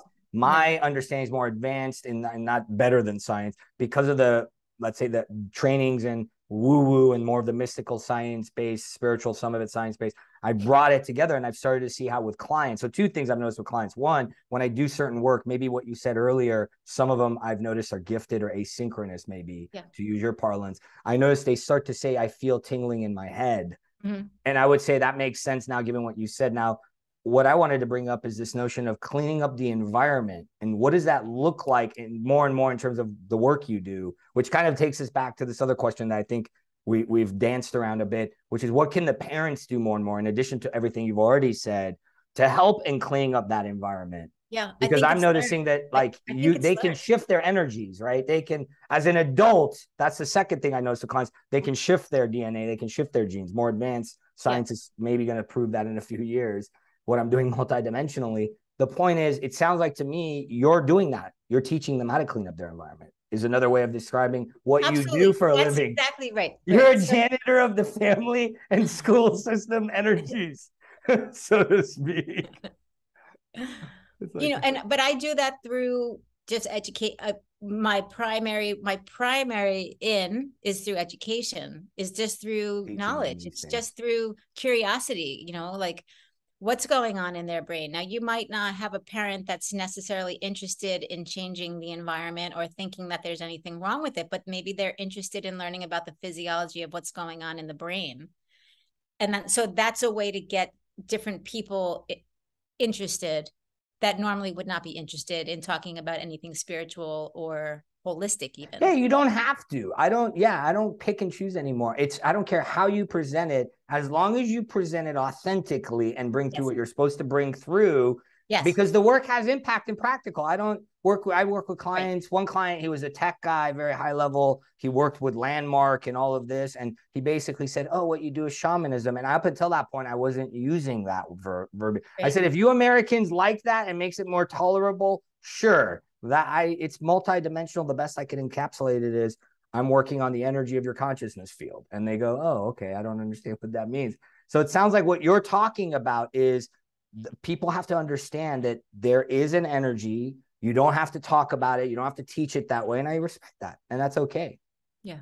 So talk to us about that topic to really round it out of what can they do to clean up as a parent of the environment in terms of, let's say, this topic that I want to really flesh out some more: worthiness, their gifts, helping their kids feel more seen. What else can they do to create more of, let's say, harmonious environment, let's say, or synchronous environment. They need to emotionally regulate themselves. Talk to us about that. So yeah, I want to give you the mic. Flow with what do you feel needs to be said before we get to the demonstrative part. Yeah. So, and this could actually lead into it, because what I find almost universally is that when I work with a child, an anxious child, and there's been a lot of anxiety. There's been depression and anxiety that I've seen more of, but the anxiety, kids aren't born anxious.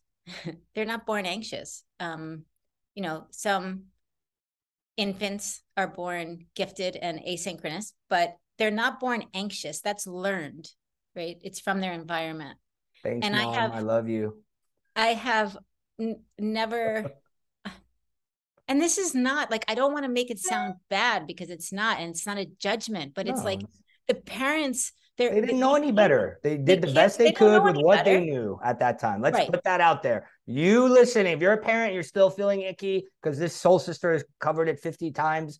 Last time, for the record, you did the best you could with what you knew. That's the whole point of vulnerable power. Right. Is open up, say, okay, personal responsibility, no judge yourself, self-care, self-grace, and then move on. Keep going, sister. Beautiful. Yeah. And then also that, because that can become your superpower eventually, being in that space. So I'm sorry, I just got distracted because my dog. Us dogs can distract you goats. That's What's that? Us dogs can distract you goats. That's what we do. She just made a little noise and it totally threw me off.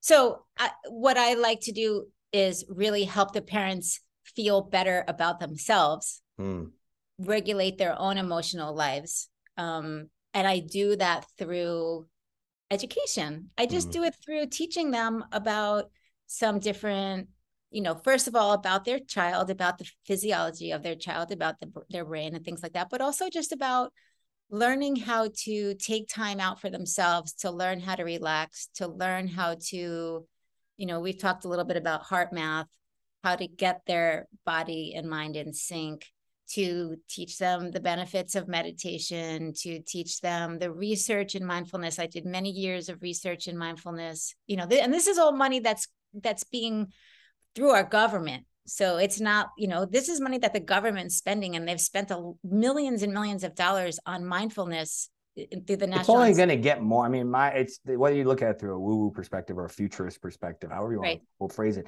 The wellness industry is going to be more and more authentically embraced. Yes. We are going to awaken. And I see this applies to ecosystems outside of school and family units, what you're saying, right? Because if you clean up the environment for your workers, they're not going to be the same way kids are poor performing and disengaged. Your ecosystem is poor performing and disengaged. So there's so much applicability, as I said at the outro. So no, I see what you're meaning, because even the government is catching up and saying, we need to do something here for our own benefit too. Right.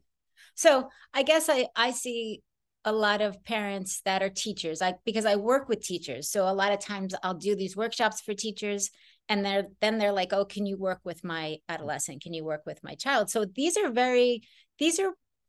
teachers and people who are very open to this. Generally, they're very open to it because they've learned about it. They know how it works for them. They've felt the effects of it, and they want their child to be able to feel those effects too. So that's how I teach. That's how I. Quick question. As you've done this whole fear that people may have of their kids gaining the power, have your dynamics with your kids changed? And how? In other words, how did you face that thing that you started talking about? You had the vulnerability as a parent. If we were to bring that variable of what some parents experience, you may not have experienced it, of holy cow, what happens if they get empowered? Will they overthrow me? Oh, yeah, no, biologically? You didn't have that. It sounds like I never had that. How could you speak to it for the audience's sake? Anything else on that before we continue with the self-regulation? I focused on, and I think the only thing that's going to work is empowering yourself. Right. So it comes full circle to what you're talking about. Keep going. Absolutely. So I focused on empowering myself, and that, and I know it's a lifelong process, but I've come a long way since my kids. Good disjunctive. It's not a lifelong process. Good disjunctive. I'll take that one. Keep going. Okay. You're almost there with the activation. Keep going. So no, to answer that question, no, I never had that ever. I never So the did. parent you were saying when I interrupted you, you were working on self-work. It sounds like what you would describe as self. The parent, as a parent, you kept striving before I interrupted you jokingly with the disjunctive to remind you. You said it's a lifelong process for as a parent. So as you've evolved, it's made you a better parent, it sounds like. Yes. Oh, Not absolutely. that you're a bad parent, like more, let's say No, more conscious, awake and whole. I was going back to the only thing I knew, and that was yelling.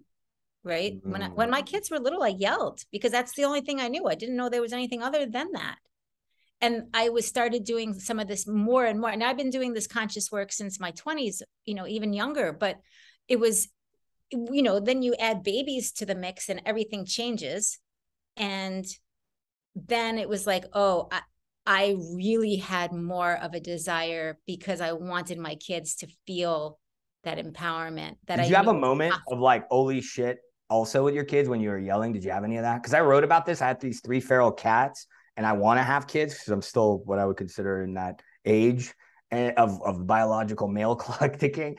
And I actually snapped, and I had a learning point that I wrote about on LinkedIn as a lead, because this applies to leaders. It's the only thing I know. I'm going to keep doing it. They're dysregulated, disembodied. They don't even have to be asynchronous, and they yell at their workforce, right? So this is something I had to learn. And I snapped at one of the kittens and started to beat it, not hard and not PETA, don't come after me, with a tiny twig. Only I wasn't being, I mean, I'm a healer, I'm a mystic at my level. Even that I couldn't allow. It's not like I beat the kitten. Like, even with a tiny twig, the scare that I saw in its face startled me into a reality check of, oh shit, this is more of my healing I got to do, because I'm projecting this. This is maybe that quote is, this is all I knew growing up is my mom's frustration and anxiety. So then I like didn't. So I think this is brilliant how you're saying it. It applied to me, and I think it applies to leaders, even if you're not a parent.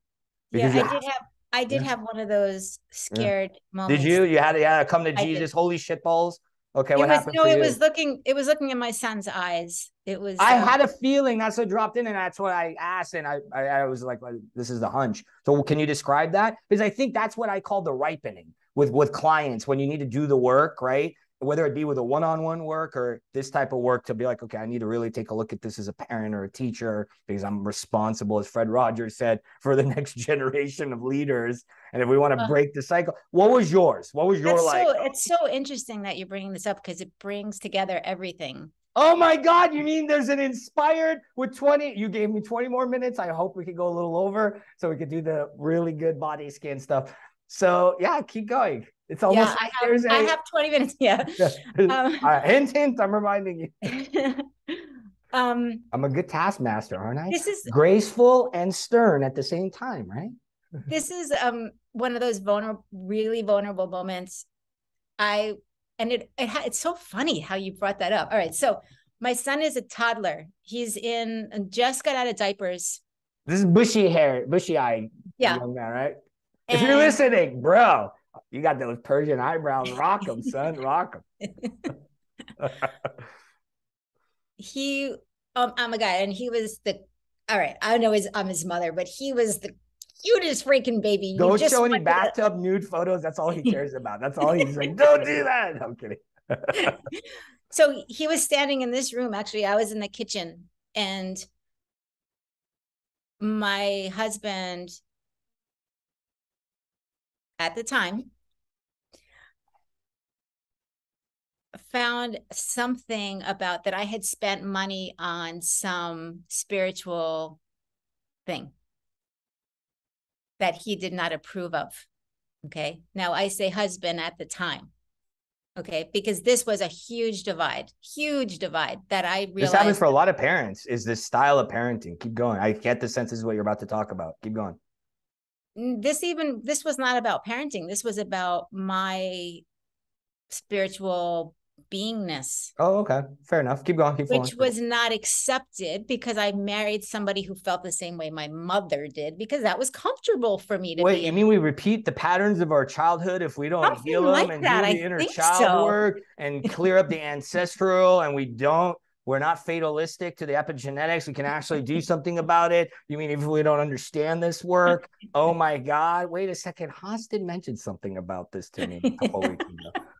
Kidding. Love you. Keep going. So we were in the kitchen and he yelled. This was the first time I've ever seen his temper, like where he got enraged. Beautiful teachings happen in Yes. relationships, as you know. And scared my son so much when I looked at his face that he peed in his pants. And that to me was a huge. Don't fight in front of your kids. I had that happen similar to this beautiful soul sister's very authentically powerful share. Sorry to interrupt your flow. And I can attest, because when in my, call it healing journey with the shaman teacher, one of the instances where it was very vivid was my mom and dad having a divided conversation. It was very tense, and my mom walking out of the door saying she's leaving. As a, I don't even remember, 4 or 5-year-old. Love you, parents. If you're watching this, I got to do so many disclaimers if my parents ever see these things, or my family, I mean, because again, it's part of the work. I mean, this is why people don't talk about it, because they're afraid of the judgment and the shakeup of the entropy. And, if not me, then who? If not now, then when? If not this, then what? I mean, that's even a Yiddish proverb. So you saw this, you shifted it, and you realized, I sense this body work exercise we're going to walk through. Holy cow, I got to do something about this. And that was the moment, because of the Bambi eyes, as I call it. I picked him up, and my daughter was at my being hip. a thespian. Mommy, no! She was probably doing something vocal, I would imagine. With both my kids, and I knew at that time that something had to change. I didn't know exactly what or how. I didn't know any of those answers. Nobody does. That's why my parents never shifted, because they didn't know how. I mean, that generation, God bless them, they didn't know. Yeah. They stuck it out. They were like, I don't know any better. I'm going to keep this karmic wheel going. Let's keep the hamster wheel going, everybody. And that's what we're doing as a society. That was just so not going to happen with my kids, and I knew it then. I'm proud of you. But it did take it took some time, but that was when you brought that up, that brought everything into full circle. It's the kids, it's the relationship, it's the spirituality. It all stemmed from my being my authentic, who I was, that was not being accepted or tolerated. Right. So you exemplify now the work you said that parents have to do and teachers have to do, especially teachers too, because if their hurt inner child stuff's going on and they've inherited stuff, and again, trauma is a spectrum, as you alluded to brilliantly, and we're understanding the preset, let's say the susceptibilities. If you have extrasensory gifts, you called it asynchronous, highly sensitive, various terminologies. I'm sure once we converge on all of this more and more, we'll realize, oh, you mean that's this and this is that, and it's the classic, the yogis grabbing the elephant, and each one's describing a different part. One's grabbing the ear. It's all the same elephant, everybody. Sure. It's all one thing. It's all one thing. Approaching it. So talk to us about our favorite teacher. When you mentioned it, you son of a gun, I was like, I'm meant to meet you, because you mentioned Michael Singer, who had a profound impact on me. One of the techniques that you're going to walk us through in the next 10 minutes or so, we have 15 left. She's been gracious enough with her time, busy mom, busy practitioner. And as we saw in episode 1, that people will see, some of the times we go over, it's improvised, and Janet had to actually leave abruptly after doing a healing for everybody. So I want to make sure, because we're going to teach a system of self-regulation and checking in. Is that a correct encapsulation? I'll let you tee it up. Tee it up, Doc, and tell us the two-part thing, part of it inspired by our buddy Michael Singer. Mike, I love you. We're going to come meditate with you, either together or something. And then you're going to hopefully one day make an exception to your email back to me, which she inspired me to do. So we met, and she goes, have you ever reached out to Michael Singer? And I go, I literally, you son of a gun. I told Miriam, I said, I added it to my wish list. So I was like, this is you kind of nudging me to be vulnerable. And I reached out. They don't take interviews right now. Maybe they'll make an exception like they did for Oprah with me, especially since my brother works in that circle. Mike, we love you, man. We love you, bro. So without further ado, shout out to our buddy Michael Singer and the work he's done ahead of the curve. What are we going to do today, Doc? This demonstrative portion applies to parents, teachers, kids. If you're a business executive, whether you're a dad or not, everybody can do this. Yeah. Yeah. Okay. So just to make it kind of put it 2 into 1, because if anybody is interested or is familiar with body scans, body scans is a great place to start. I've done body scans with adults for don't necessarily do it too often with kids. I don't know why. I'm going to start. Actually, there was a contact through LinkedIn that's because I had written a post about some of this stuff about keeping our kids calm, and she suggested that. And I wrote, there's a lot of that work that I've done and that me too. But for some reason, I don't use that with my kids. No, I teach. That's what I'm saying. I teach it. One of the latest videos I did on the YouTube channel is what I call syncing your chi.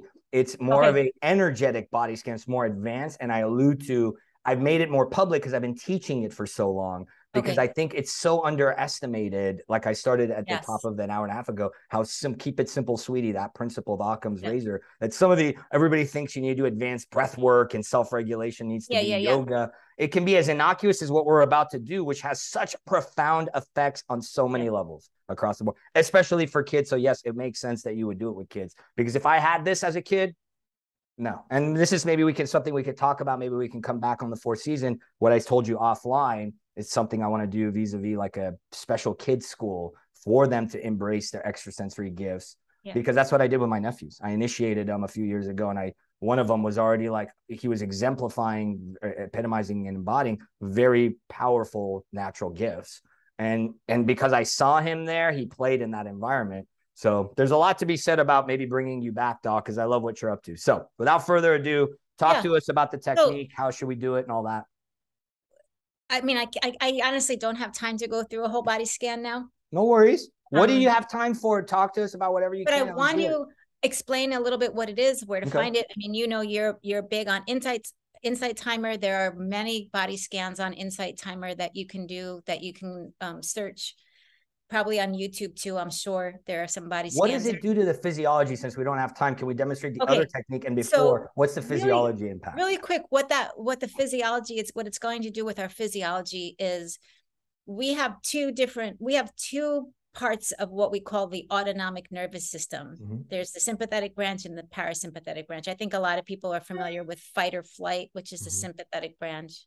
And then rest and digest, which is the parasympathetic, which is the calming mechanism of our body, right? We have many different nervous systems, but the autonomic nervous system is one of them that controls this fight or flight and the rest and digest. So when we're able to do many different techniques, it doesn't have to be just a body scan. I mean, there are countless number of techniques that we can do to regulate our nervous system. But one of the most simple ones, and what I found extremely helpful for me, is taking a body scan type of, which is basically where you go through progressive muscle relaxation. You go through, start somewhere and you kind of flow down. You go down, right? There's also the yoga nidras, which is great for sleep forms and relaxation, different forms. But Michael Singer brought in this conscious awareness of our body in a way that resonated with me. So like when you talk about simplicity, like I couldn't believe how simple it was. Teach us, let's do it. Teach us, effective it was. It took me some time to really get to the point where I'm at now to be able to do it. Like that's what Teach us, let's do it, and then we'll wrap up for the sake of time. So we were gonna do body scan. This happened on the other episode.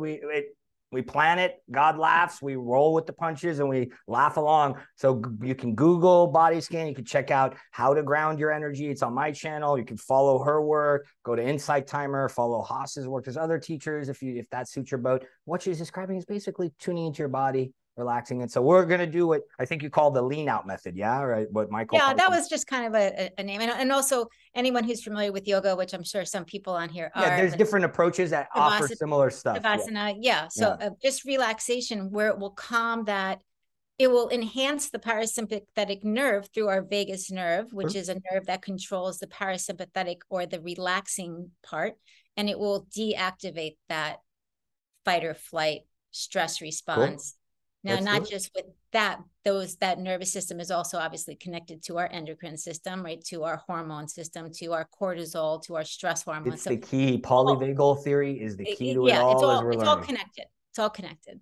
So what Michael Singer does is he makes this, and I remember I was out we were out on walking with a friend, and he was describing it as when you have a stressful situation that comes into your field, when it comes into your life, when it comes into your mind, what he says is to So like right now, I'm feeling stressed that we need to wrap up. So what do I do? Give me the steps. Okay, Keep so going. I'm going to do it live to demonstrate. Oh my God, she's got to go soon is what my brain is doing. So what do I do with this energy? Well, you're not helping. I am actually, because I'm doubling up, multitasking like an ENTJ can complement your skill set.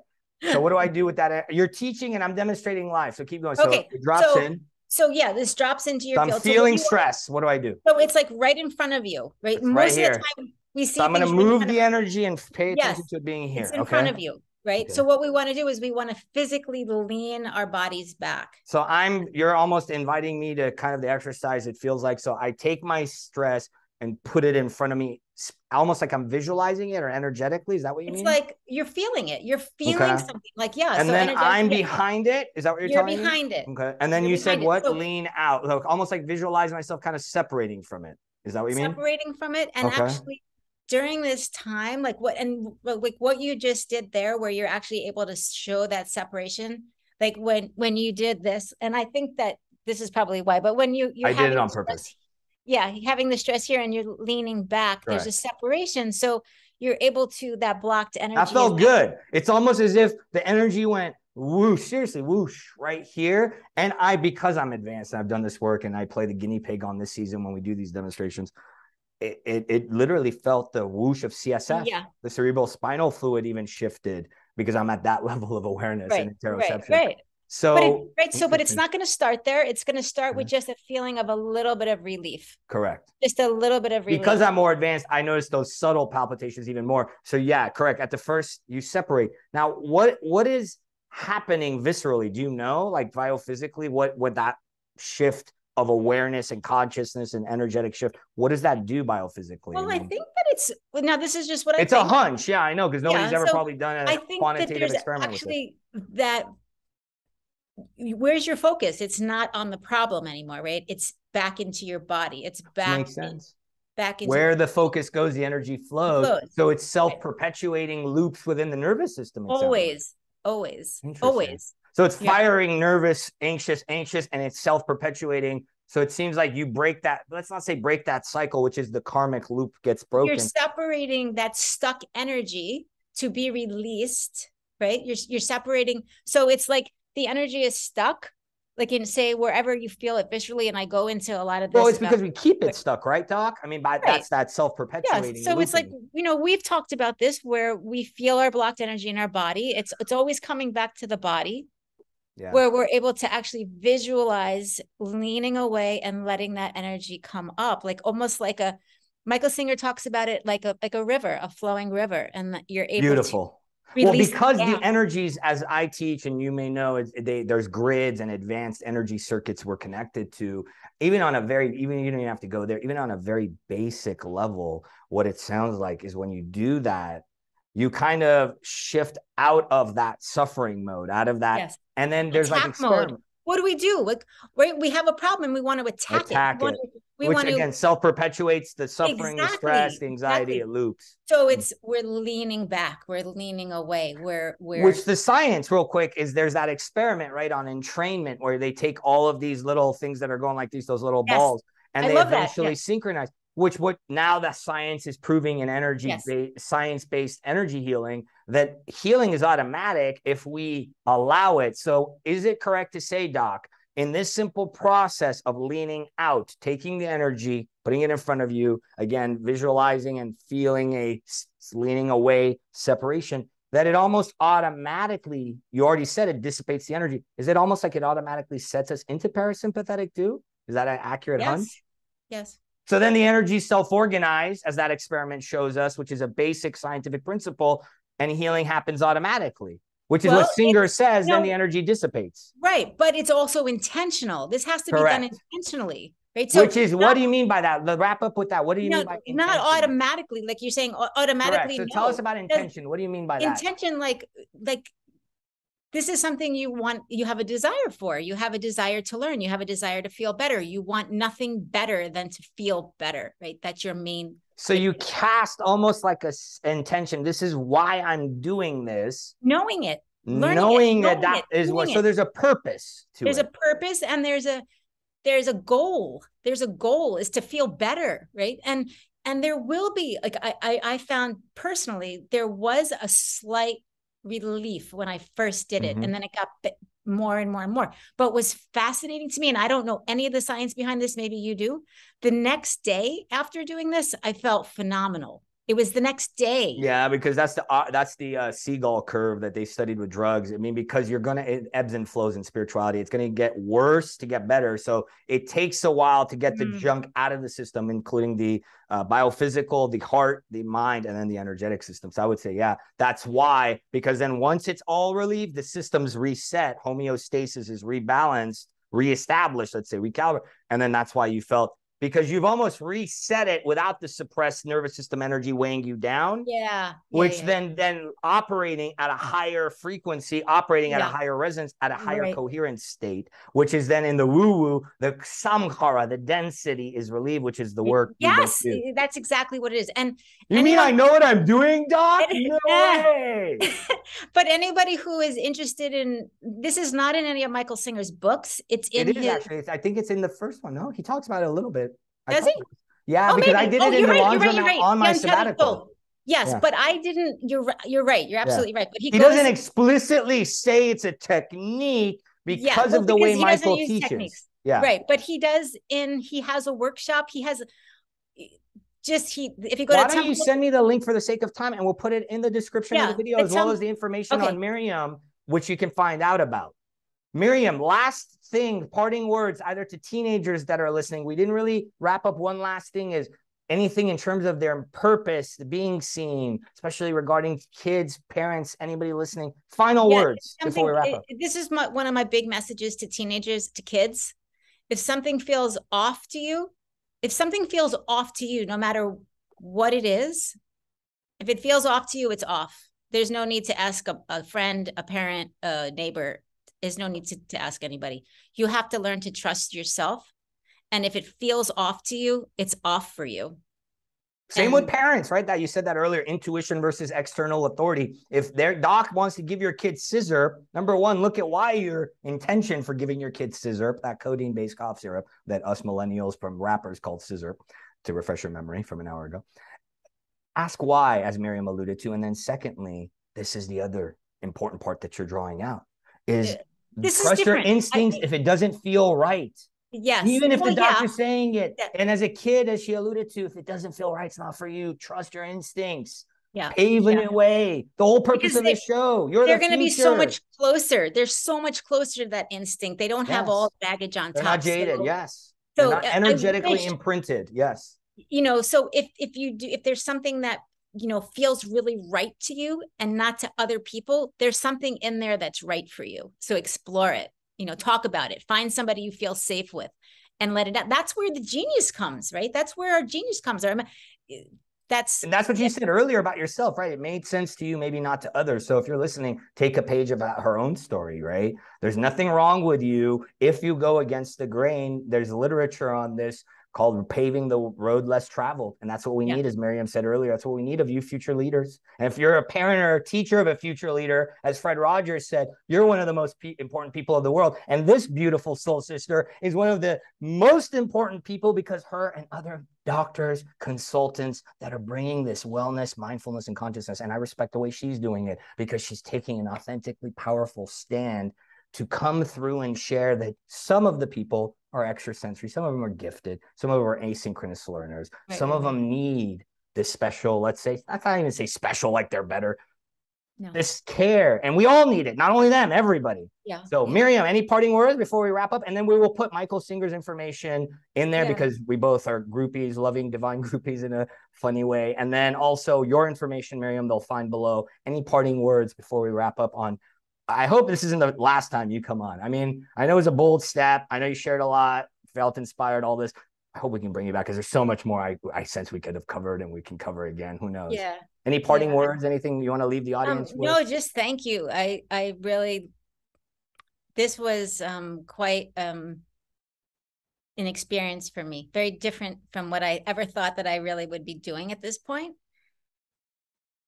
Kind of.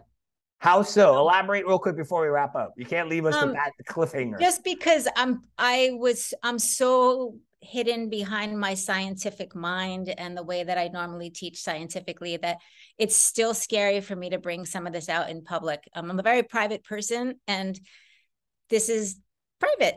It's always been private to me, but now it's becoming less and less private because it has to be, right? The world needs us, Miriam. It and if you're listening, Miriam's yes. adding some really potency, even more to the potency we've already added.